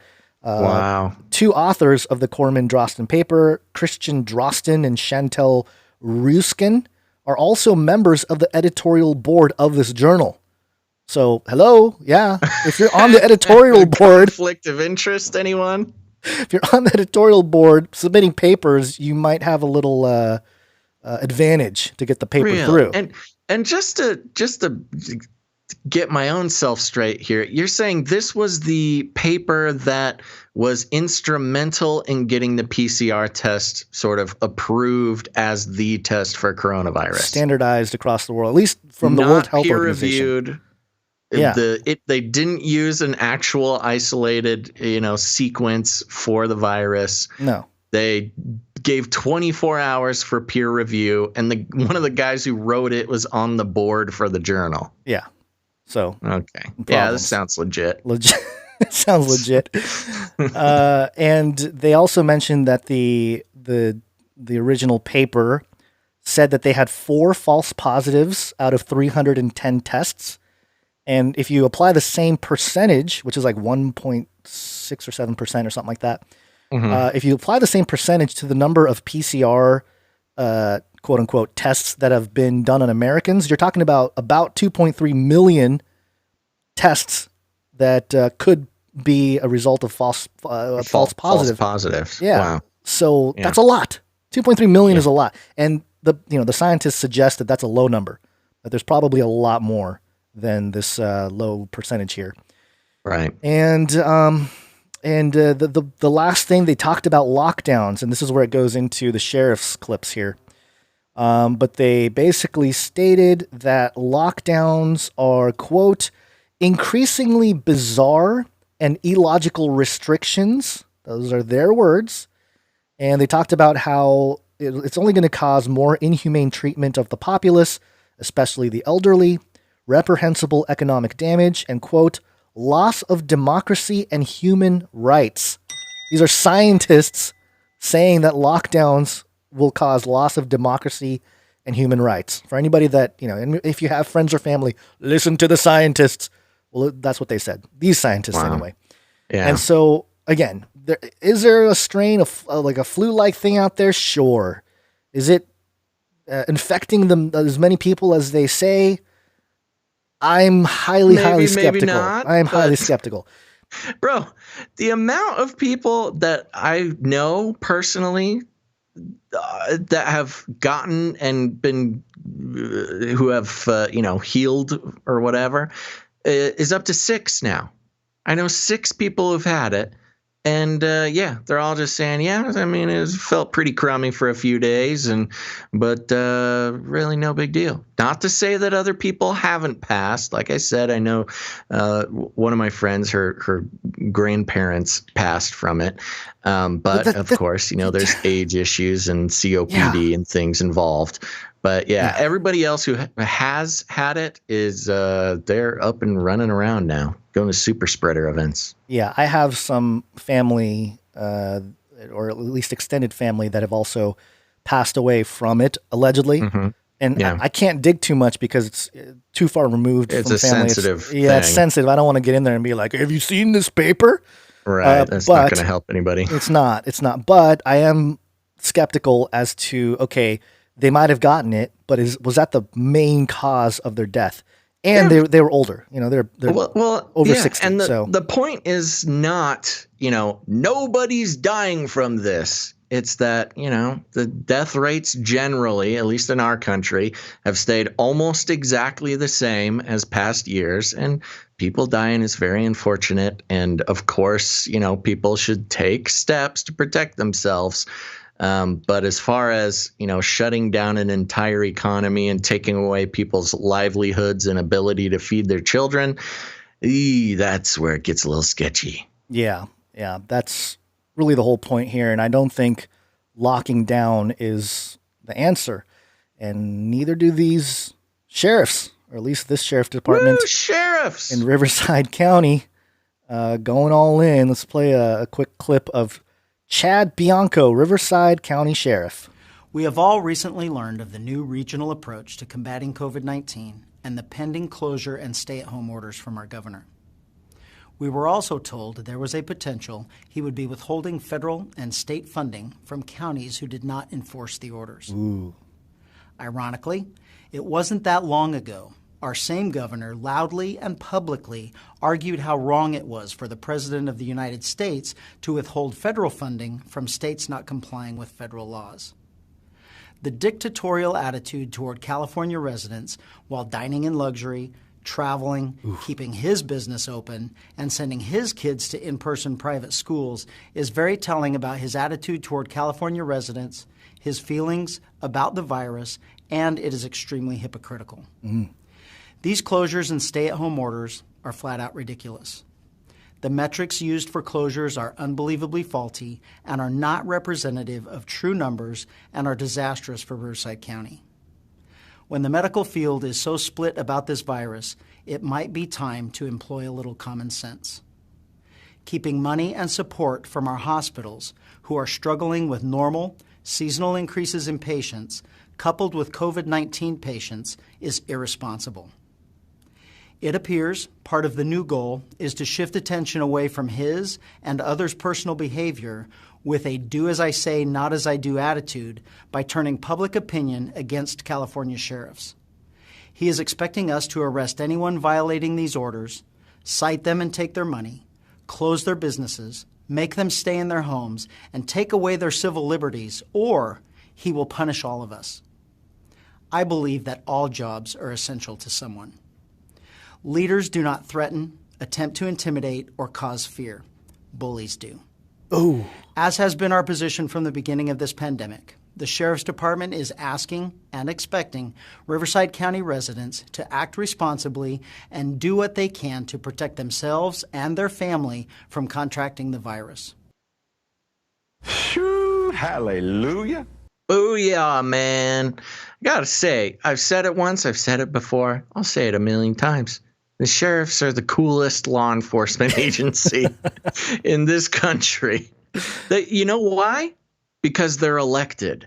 Yeah. They're elected by the people that they serve. And not many other law enforcement agencies have elected leaders like that. So this guy's cool. For those who are asking in the chat, he's from Riverside County, which is east of LA County. Yes. Right? Yeah, a little bit southeast there. And I'm in Orange County Sheriff Don Barnes also basically agreed with the whole thing. He put out a statement, and it was echoing the same thing pretty much. So, yeah, good stuff. And this is consistent with a retired military, former high-level military guy that I interviewed that I think we might interview this week as well. I think he's going to be our guest on Friday. No, not 100% on that, but I'm pretty sure. He was saying that if it came down to certain actions from the top, whether it be a president or whoever, the local and state level, police department and enforcements, if they don't agree with it, they're not gonna, just force it on people. Yeah, and so that's the great thing about about free thinking law enforcement people in this country is the people at the top think that they can just boss law enforcement around. And in some cases that is true, but the sheriff's the sheriff system in the United States is a pretty cool system. They get to kind of go rogue a little bit. They're more or less kind of in charge of themselves. Yeah. So this is good to see. Good to see. And I'm glad in California, even though 33 million people are struggling with the lockdowns, it's mostly this truly, more than to fight the virus, this is an economic attack on California. It's not a virus prevention thing. It's an economic one. With as much bragging as Newsom has done about how big the California economy is, I think what is it, like the third largest economy in the world or something? I thought we're so far in debt that his eyeballs were turning purple. Well, he talks about it all the time, and it's talked about specifically in the context of California seceding. When they kind of talk about that. But he's doing a great job of destroying the third largest economy in the world. It's out of control. Let's see here. Let me look at the California debt clock. Population 39 million, almost 40 million. Unemployed 5.4 million. $566 million in debt. That's nothing. And we're spending $657 million. Oh, I'm sorry. Hold on. Is that billion? Yeah, that has to be billion. Oh yeah, That can't be 566 million. billion. I'm sorry. Yeah. There we go. My mistake. Oh, I'm sorry. Add three decimal places. $566 billion in debt. Yeah. Oh my gosh. No, that's serious business. And yes, I think Mikey in the chat is saying California is the 5th largest economy in the world. That sounds more correct than what I was saying here. So yeah, there you go. But that's some good news coming from the sheriff there of Riverside County, east of LA. And more than anything, it's just nice every time somebody. I'm not really excited when like a politician comes against, lockdown stuff. There's plenty of politicians who are against it, and that's great. Plenty of governors across the U.S. are, have varying levels of disobedience from what they're being told to do. Yeah. But the thing is that governors, they really don't have a direct connection with the people that they govern, as well as sheriff's departments do. Sheriffs are directly elected, and they're pretty much in contact with their people all day, every day. So it gives them a little bit more say when they're talking about not locking people down. So, anyways, there we go. This guy rules. Yeah. Well, at least there's something good there. Yeah, something good. All right. Well, should we take a quick little break? Short Thank break. some producers. Let's do it. It's break time. Come on, take a break. Okay, folks, we're going to take a quick break, but do not go anywhere because after the break, oh no, Gonz, there's some more recategorization of Asian Americans. So you got to stick around and hear about that, Gonz. I feel like I'm getting dragged into the race war. Well, you're our resident person of color on the show, and so that depends on who you ask. That's true. And then after that, everybody's favorite, there's a Nephilim update. But real quick, let us thank some of our producers. Now, some of you might be thinking, what do you mean? What do you mean, producers? Well, we're on the value for value system. Long ago, we have eschewed the corrupt system of advertising in which big corporations incentivize little guys like Gonz and I to consider you, dear listener, not as a human being with your own lives and dreams and toes, but instead as a commodity. Without gout. With no gout, a commodity to be bought and sold on the internet for our own personal gain. And, it takes a while for people to really let this sink in, but it really is a big problem. It's really not cool how the world is structured with advertising and smaller pieces of media on the internet. I mean, it's the advertising companies all wrapped up in big data, all wrapped up in privacy concerns that have caused, they really are the cause for a lot of the mainstream corruption, the mainstream media corruption, because you can't talk bad about a big pharma company because what are the commercials during the news on mainstream? It's all big pharma. Pfizer is a huge advertiser on the mainstream news, and that does trickle down to online media as well. Long ago, we decided that we are going to divorce ourselves from the tight icy grip of the advertising industry, and that if we were going to keep this show going and if we were gonna make it a long-term full-time thing, that it was not going to be like that. And thankfully our producers have stepped up. That's right, we're on the value for value system, which means that you, dear producer, get to choose the value of your media. We're not very brand safe, as the industry calls it. So, if we were taking advertising dollars, that would make it so we could talk about some things, couldn't talk about other things, might get paid a little bit more to make sure we put certain big corporations in a positive light. As long as we can sell mattresses and underwear or something, we'll see what could happen. But Instead, our producers have decided to also rebel against the global theology of advertising and put their own value on the media that, they value. And so, first of all, the first way that we will thank some of our producers have decided to support the show with their treasure, and we are so very grateful to them for that. The first way that you can... Oh, yeah, I see that. Do you want to do that right now, Gonz? You can. Just whenever you feel. Let's do it after. We'll do it. Okay. We'll do it before the art. The first way to do that is by heading over to patreon.com/CCNT for Canary Cry News Talk. And we have 3 new producers over there. Well, first of all, This Intangible Existence upgraded their producership. So thank you very much, producer This Intangible Existence, a musician who I talked to on the Joyspiracy Theory for an episode. It was a great one. All right. So thank you, This Intangible Existence. Next, we have producer Rebecca H. Thank you, producer Rebecca. Thank you very much, producer Rebecca. Next, we have producer Gary.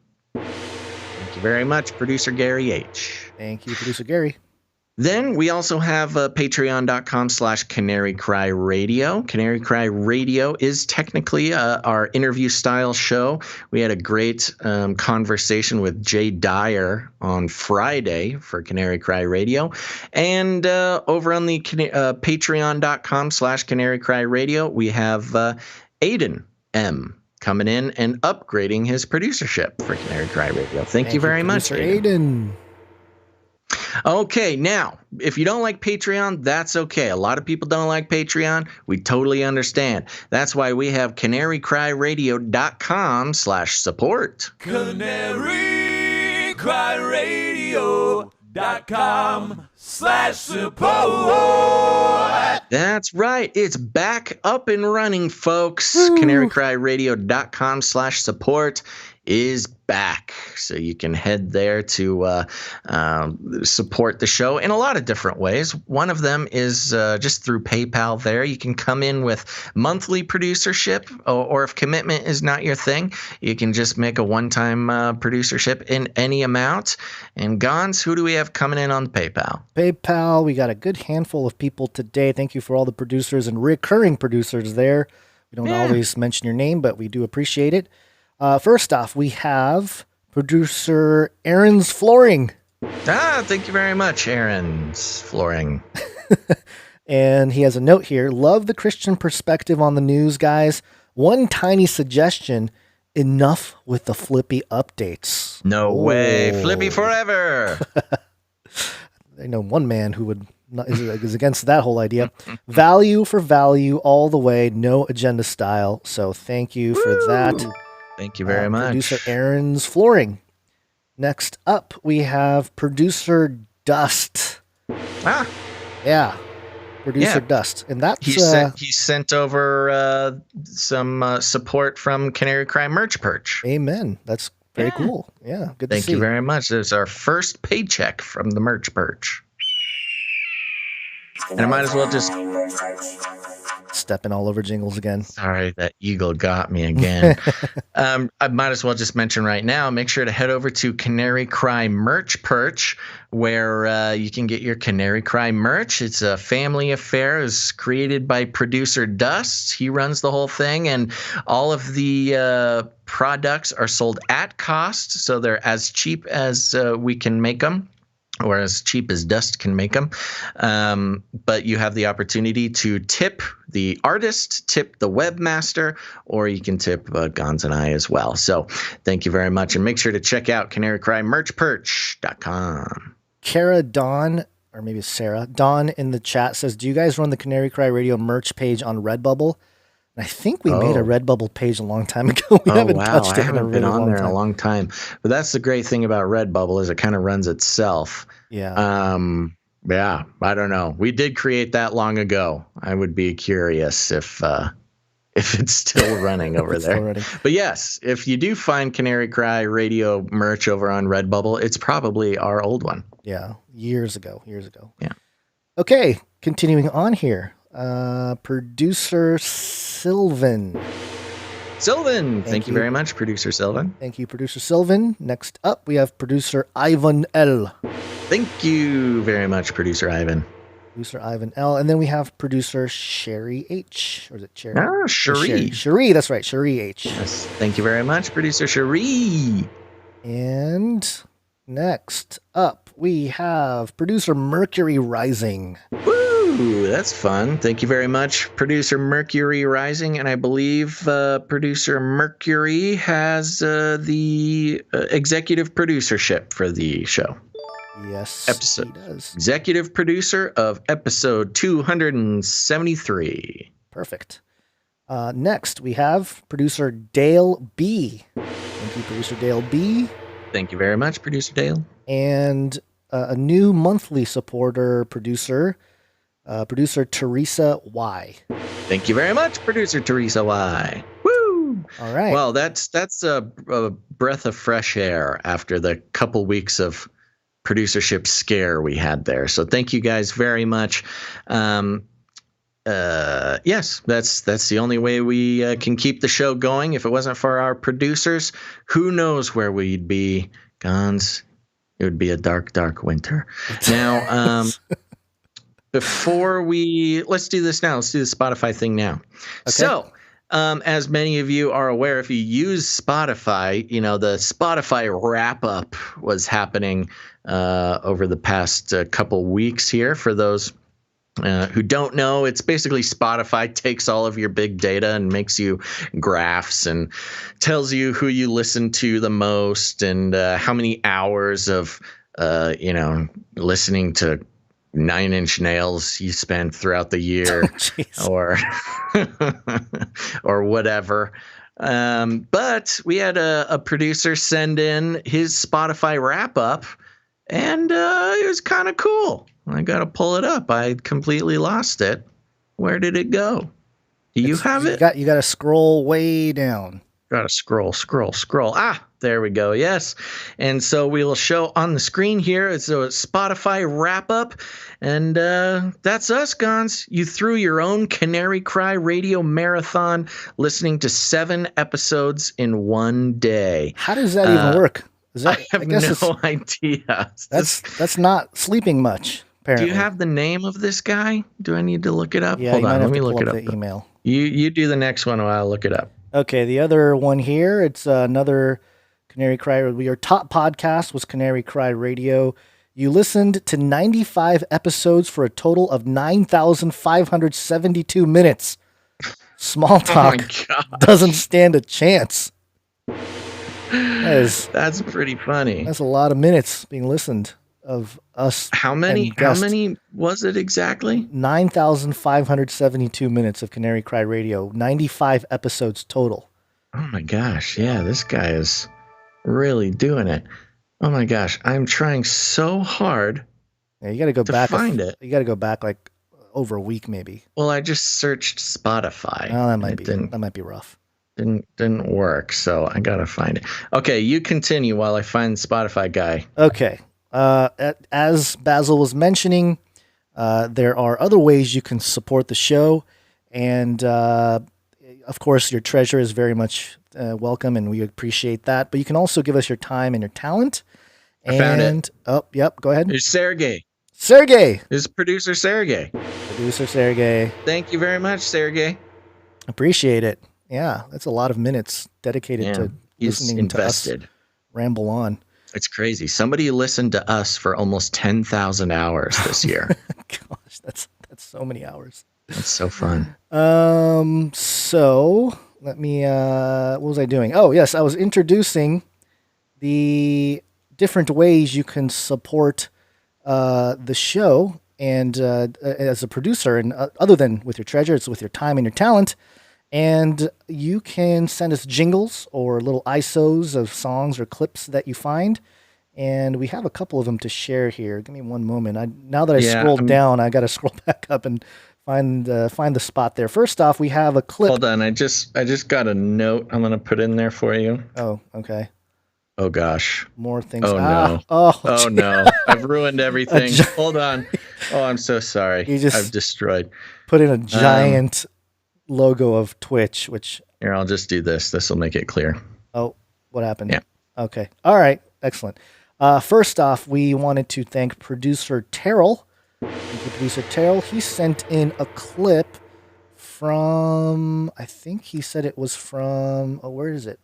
Here it is. Oh, no. Where did it go? I had it ready to go. Oh, no. Let's see. Oh, no. We're falling apart, I Gonz. know. I just... Oh, boy. Here it is. It's a clip from Star Trek, and I wanted to play this for everybody. We don't have enough masks. We don't need masks. You heard it there first. Yeah. We don't need masks, according to data on Star Trek. So thank you. That is a fun one. We should get a clean. We should find a clean clip of that. Yeah, that's a good one. So thank you for that, Terrell. Okay, we got a couple songs sent in by Objectivity Cave, so we appreciate that. Thank you, producer Objectivity Cave. And let's do some artwork. One art, please.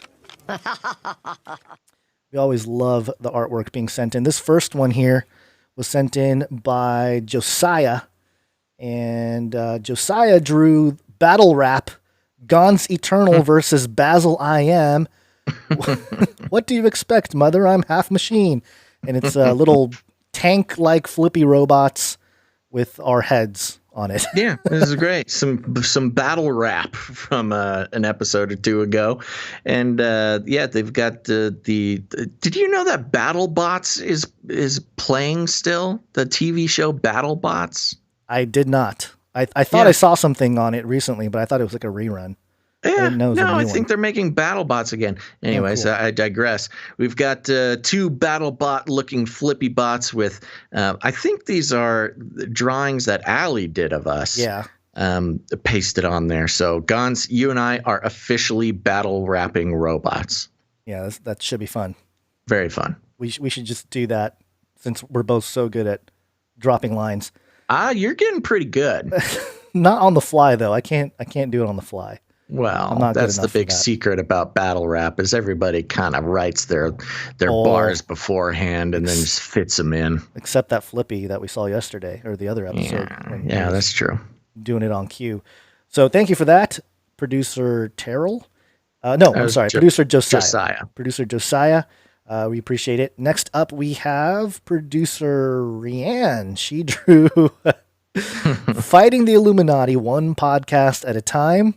And it's a picture of best buddy Basil. It's a basil leaf. It's a basil leaf wearing a superhero cape. This is very fun. Sweet.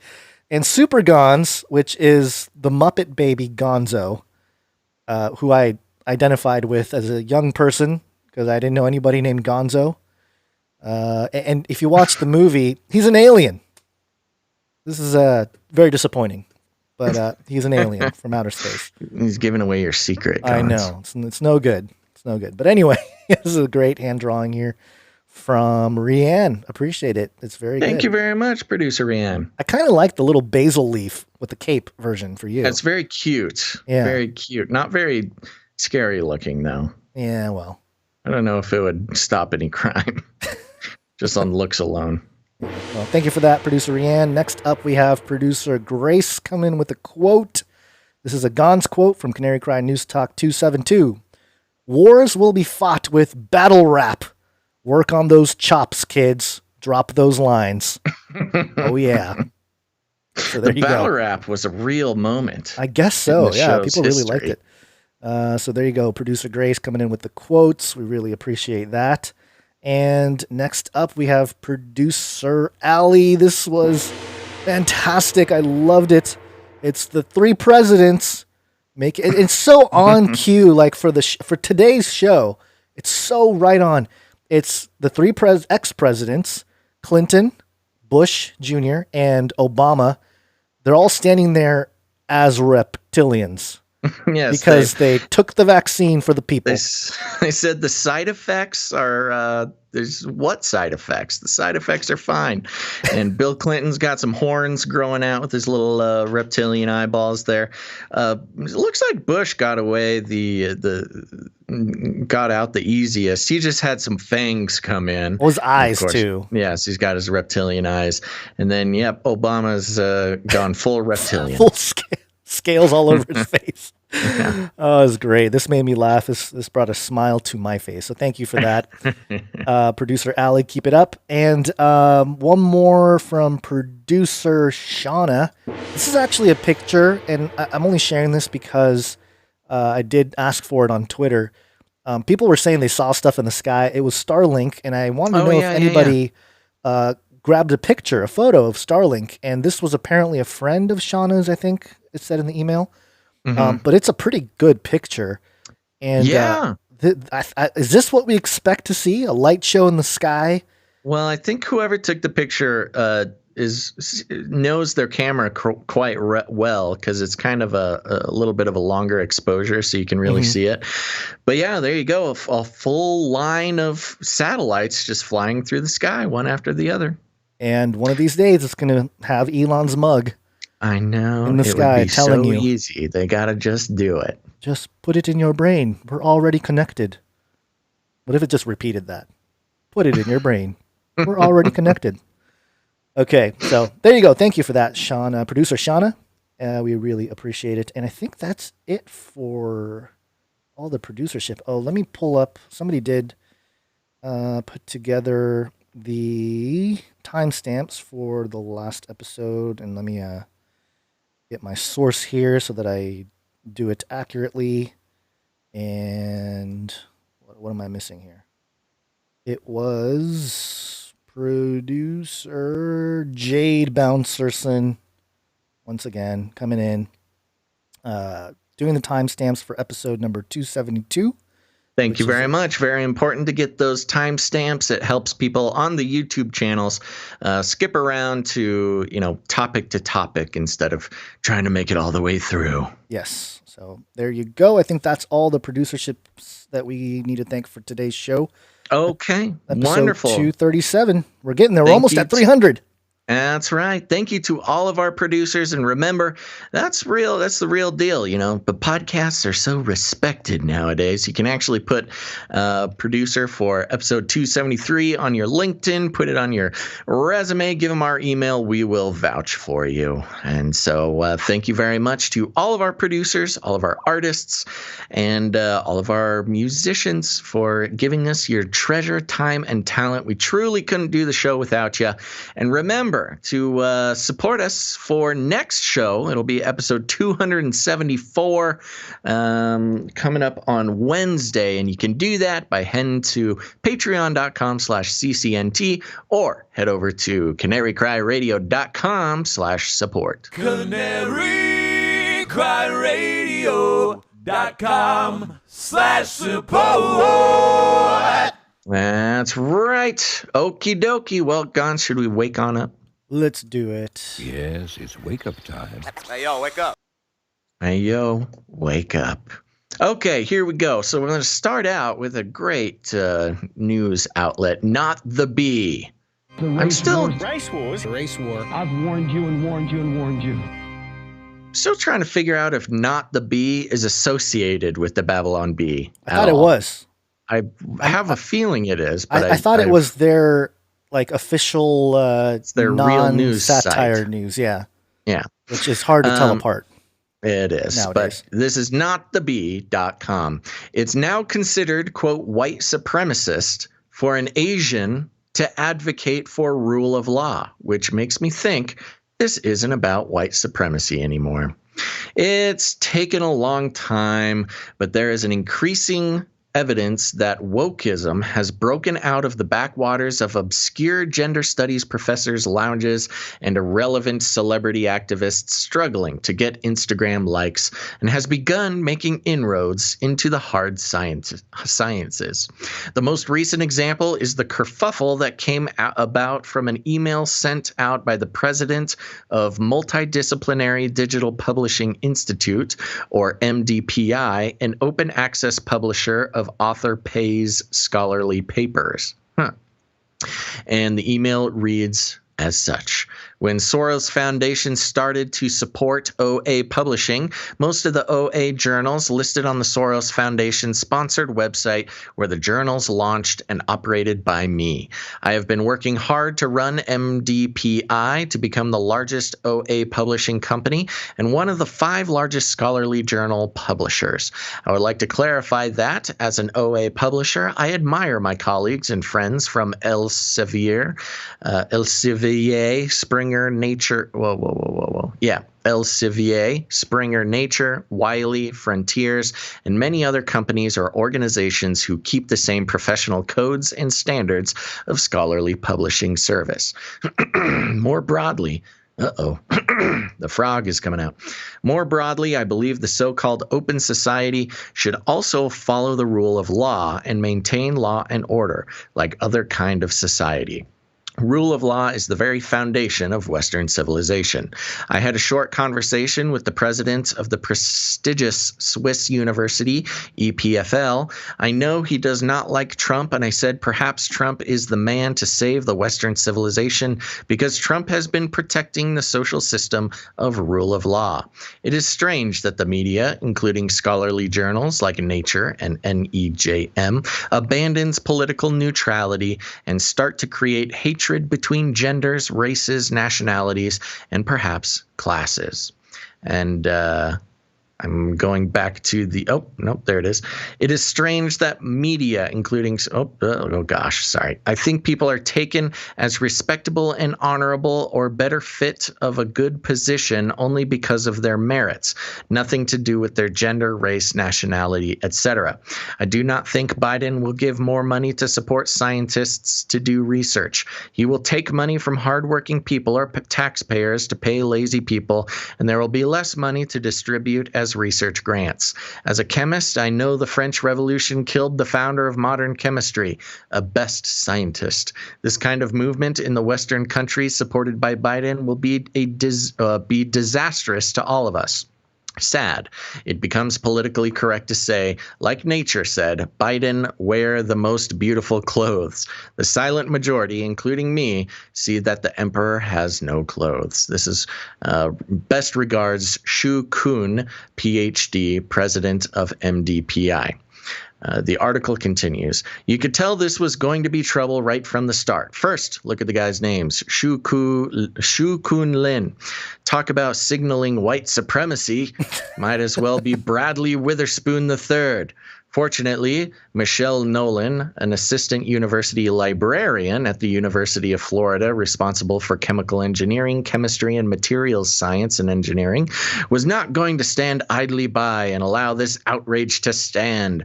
Rather than point out the questionable judgment of sending a nakedly partisan email to a professional listserv, she went right for the obvious elephant in the room. This was fascistic rhetoric.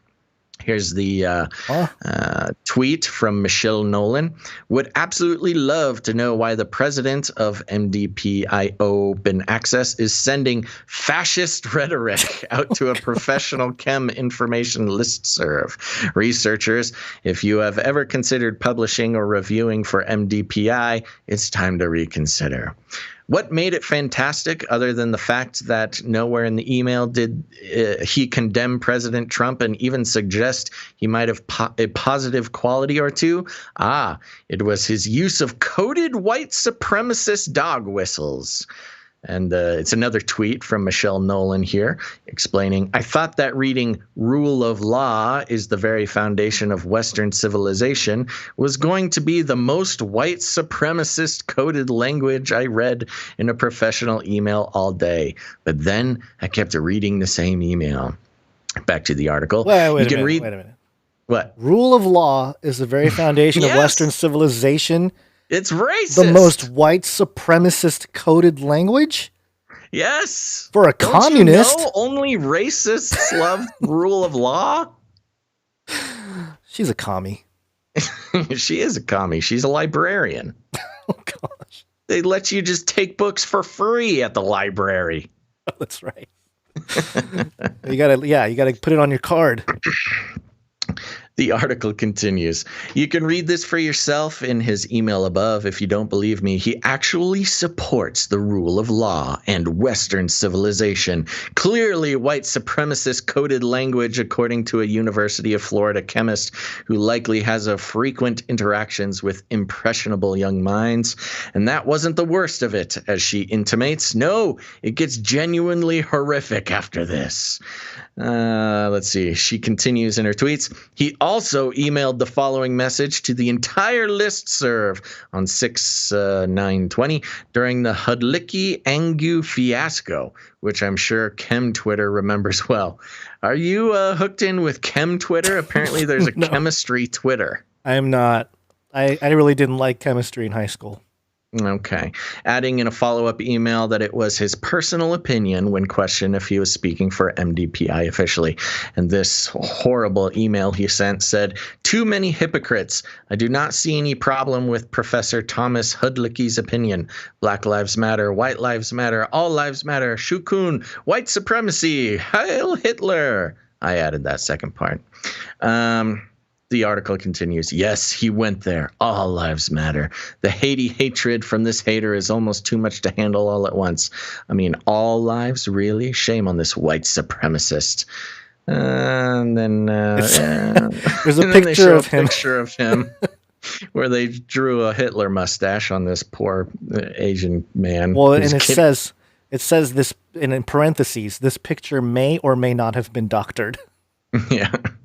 Okay, we're almost done here. Finally, now that we have clearly established that Shu Kun Lin is an unrepentant white supremacist who believes in the fascistic concept that the rule of law is the foundation of Western civilization, we can now make fun of the fact that English is not his first language. And then, of course, they show some tweets that were on that thread. Wow, also, is it just me, or was the full transformation to illiterate grunt complete by paragraph 3? Another tweet. The lack of critical analysis is bad, but the terrible grammar is astounding coming from a man calling others lazy who aligns himself so strongly with the ideologies of the great Western civilization. So, of course, they're making fun of his English as a second language there, as any good liberal should. And the article ends with, enjoy your daily dose of woke-approved racism. So there you go, Gonz. I'm sorry, man, but you and your Asian brethren are having a real hard time being allowed to think for yourselves. You know, the big thing that I got from this article, other than the main points there, which I guess the sarcasm is understood there. Yes. There's a lot of news outlets that, what people say on Twitter has become stories all over the place. Mm-hmm. But I will say, when Not the Bee does it, it's a little more substantive and more fun. Yeah, they have so fun. I give them credit for spinning up a story mostly based on people's tweets, which is a thing now. That's a mainstream media approved strategy methodology. Yeah. And making good points out of it. And if you want to do that, there is so much you can do from, I guess, this side of the aisle, if you want to call it that, or at least pointing out the socialist or communist type of thinking, the hypocrisy, all that stuff. It's nonstop. There's a treasure trove of things you can do to report on that. So, but on the other hand, I'm not surprised. I do want to mention Brad in the YouTube chat says you have a You have a context notice on your live YouTube video for reptilian humanoid. We're being fact checked. Yes, we did it. Fact checked live. State-sponsored propaganda machinery. If that's not a good reason for everybody watching right now to make sure you hit the like button, I don't know what is. You got to do it. Yeah. There was also, speaking of librarians, there was a story, I didn't include it, but there was a story about some Ivy League librarians who were, speaking on and on about a world without police. Did you see that? No, I missed it. Yeah, I'm not going to pull it up. This is funny. I've never seen this context alert. It basically automatically links a Wikipedia article to the entry for reptilian humanoid. That's been a thing for a long time. Yeah, I don't watch a whole lot of YouTube, so I guess that's fun. That's a great service. I'm happy about this. Yeah, except how many people are going to click on that? Except for it puts us in a category. We're on some sort of list now. Well, we've been on a list. We've finally made it onto a list. We've been on a list for a long time. Okay. All right. One more thing here. I'm not too concerned about what this lady has to say. If defending the rule of law makes me a white supremacist. No, it's just the madness. Then, I don't know. She can go supreme her whiteness somewhere else. Nephilim update. Nephilim update. Nephilim update. Boing. AndroidAuthority.com.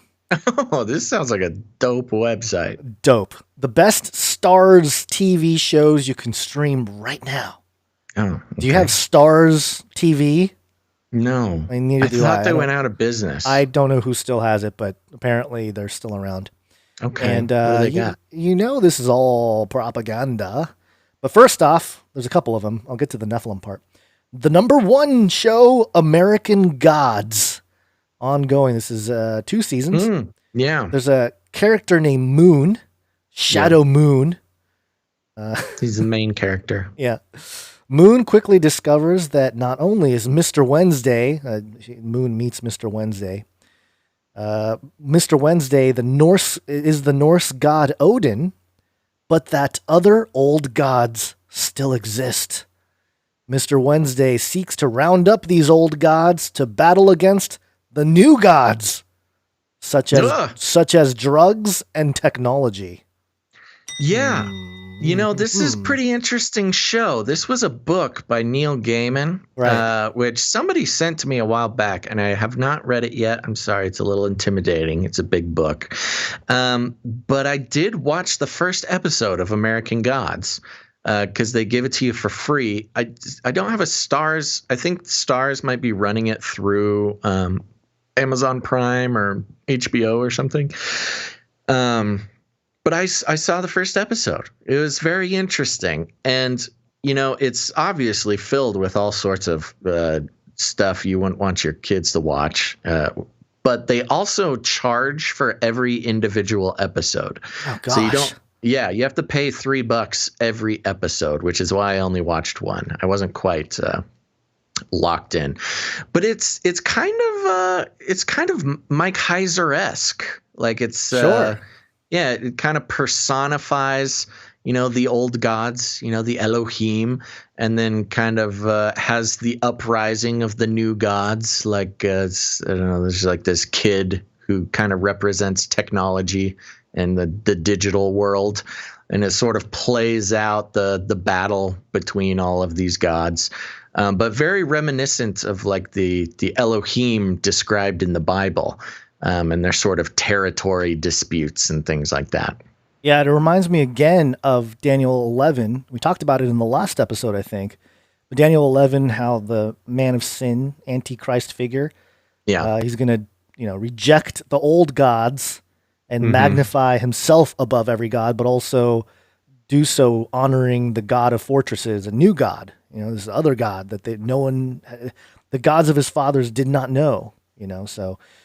Kind of interesting. Interesting that maybe this Neil Gaiman was, new of. It says 2001 was when the book came out, so maybe he. He also wrote Good Omens, which people were not appreciative either. That's the one where it's a demon and an angel, and they become friends, and they help. I can't remember it. They either help end the world or help stop the end of the world. One of those things. Excellent. So that was the #1 show. Very edgy. Yeah, of course. But the show I really wanted to point out here is Da Vinci's Demons. 3 seasons. Yeah, I didn't know that there was a thing, Da Vinci's Demons. Wow, Stars is very focused on their content. Oh, yeah.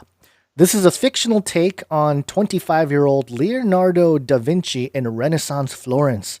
He's searching for the Book of Leaves, a tome he believes could change history. Mystery shrouds this book's origin. Does it originate from Atlantis? Was it written by a Nephilim? These questions lead him to a mysterious cult known as the Sons of Mithras, who determine Da Vinci can see and alter the future. There you go. Wow. If you want to break down There you go. There you go. Was it written by Nephilim? We'll never know. We'll never know. That was the main one. I think there was one more to point out here. The Pillars of the Earth miniseries. Oh. Wow, they are so consistent. I know. Based on the historical novel written by Welsh author Ken Follett, this miniseries takes place in a fictional 12th century town called Kingsbridge. War surrounds this little town as England and Normandy clash during the Anarchy. Listen to this. Tom Builder, a mason who lost his wife and child, comes to Kingsbridge seeking work. He's directed to rebuild a local cathedral requiring land and resources granted by King Stephen. There you go. Tom Builder. Yes. A mason named Tom Builder. Overall, the story... sorry. Gonz, if we lived in those times, we would be called Basil Podcaster. That is true. That's just how it worked back then. And then our children will be Podcaster Son. Or podcaster dotier. Yeah, I'm sure. Podcaster son. Yeah. Podcaster son. Yeah, podcaster son. I want to change my name. I am Basil Podcasterson. That's impossible. Podcast did not exist in your father's time. Oh, my gosh. You're lying. It's a conspiracy. I like the dotier too. Podcast dotier. I don't know that one. It's daughter. What does that mean? Daughter. Oh. Dotier. Dottier, I think. Anyway, overall, the story spans roughly 32 years across 8 episodes. Why not 33? So close. It's almost like they left some extra space for... they got to have... the big cameo show or something to put it all the together. Movie. Yeah, the movie. The Is movie. The 33rd. Yeah, there you go. So there you go. That's our little Nephilim update. Nephilim update. Nephilim update. Nephilim update. Gotta stay updated on those Nephilim. Well, there you go, folks. Thank you so much. Oh my gosh. Okay, good. Whew. I just had a panic attack. I didn't think I recorded this. Oh, did I? Okay. Okay, good. I did too. Yes. Okay, good. Yay. That's why we're professional podcasters. We actually record our podcasts. Anyways, thank you very much, folks, for tuning in to this episode of Canary Cry News Talk. We are going to be back, so don't worry. Don't be sad. We'll be back on Wednesday, December 9th. And we'll probably get started a little early that day. Yes. Hey, Gonz? Yes. Okay, so I have a hard out that day. Okay, so we'll be getting started around noon, maybe even a little sooner. So update your calendars. Should we just start a big G-Cal for people where we can just keep everybody updated and it automatically updates them? I don't know about a G-Cal. I don't know if anybody's done that before. That would be interesting. That would be. Yeah. Anyways, so there you go. Noon on Wednesday, December 9th is somewhere around there is when we will be getting started. So make sure to update your calendars. Turn on notifications. Hit that little bell wherever you are. And make sure to hit the like button right now before you leave. Very important, folks, to hit the like button to convince all those algorithms to let other people watch or listen to the program. But remember, we're going to need support for Wednesday's show. You can become a producer by heading to patreon.com/CCNT, or you can head over to canarycryradio.com/support. canarycryradio.com/support. That's right. Remember, over there you can help us out by becoming a monthly producer, or if commitment is not your thing, you can become a producer with any amount you want. There's also cryptocurrency options and all sorts of fun ways to support the show. And you can learn more about the Canary Cry Roundtable of Knights and Dames. Very important to know about that. But until then, everybody, you can also help out the show by sharing the show. You can share it on your social, or just go ahead and send an episode directly to, your friends or your family or whatever. If you do post it on social, make sure to tag Gonz and I, because then we can see it and help signal boost your signal. That'll be very helpful for the show, because, we all know that it's just a matter of stumbling across the right content on the internet sometimes. And you can help a poor stranger who is not listening to Canary Cry News Talk to find it and enjoy it. Or, if you have friends and family who are starting to wake up to the fact that the world is not what it seems, you can just send an episode directly to them. Maybe they don't know how to use podcasts or use YouTube. That's a great opportunity to teach them about how well the internet works. So there you go. And if you need any more instructions, here's what you do. You walk right up to him, you grab him by the cage, and then you shake it. The end of the world occurred pretty much as we had predicted. I want to shake things up, stir up some controversy, rattle a few cages. Hey, stop that! You'll never silence me. I'm the last angry man, a crusader for the little guy.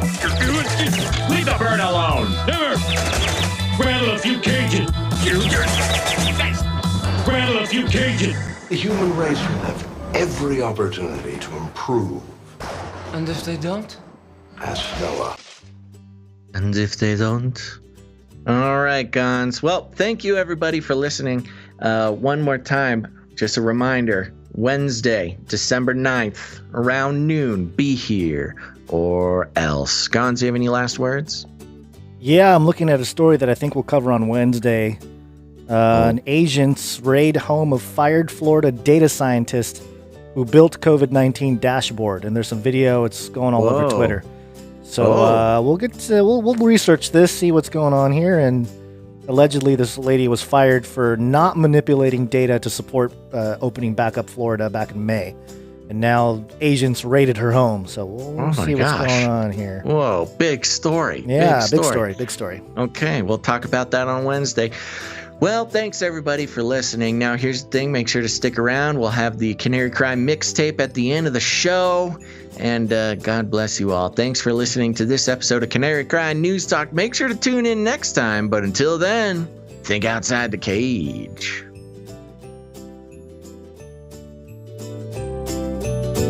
Sinful generation! Demonic power!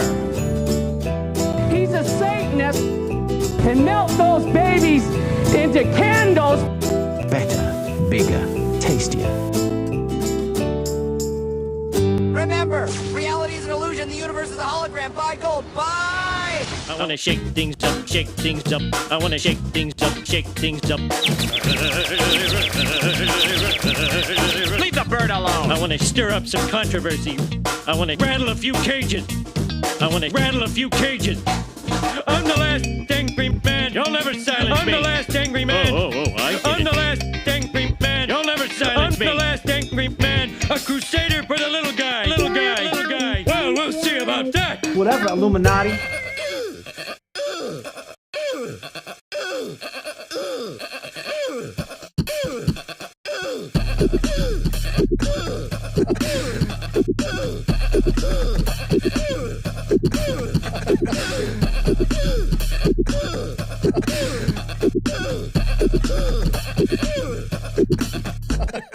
Fun fact, I believe it was another fun fact.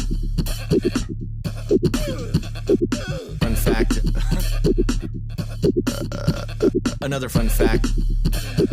Brings me back to my Screamo days.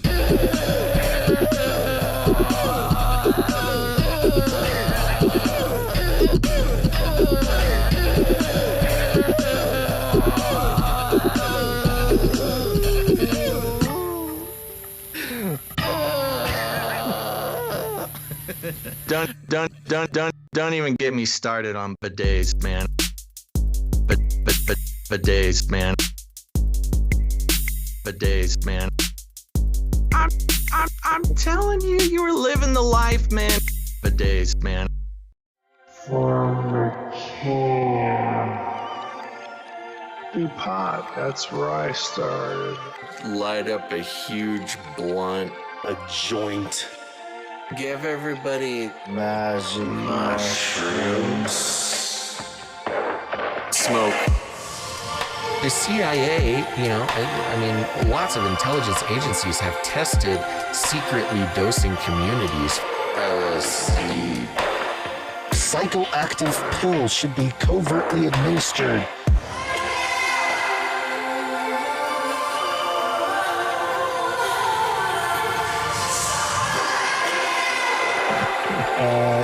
Just put me on some, I don't know. Give you a shot in the butt. Fluoride, oxytocin. Get a chemical hug. I did dabble, some of that robot crack. I know what it's like. It's a lethal recipe for disaster. You need help. If you're a pharmacist, you need to repent. All right, weird.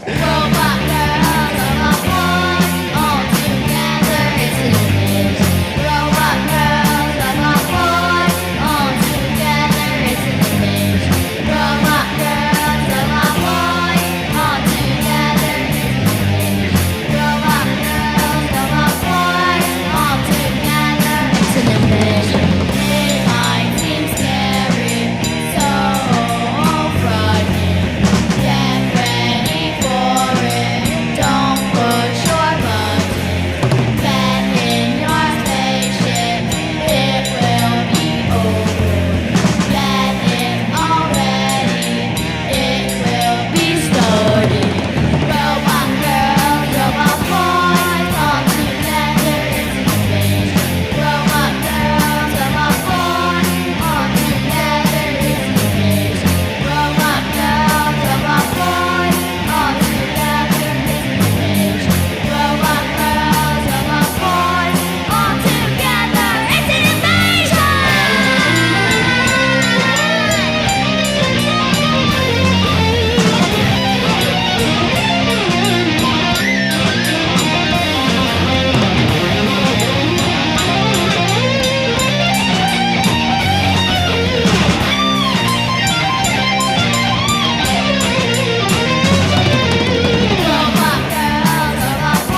In the future, humans will be confined in a people's zoo. People, I'll keep you safe and warm in my people's zoo. I'll keep you safe and warm now in my people's zoo. You, yeah, you in my people's zoo. I'll keep the cameras on.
People's zoo.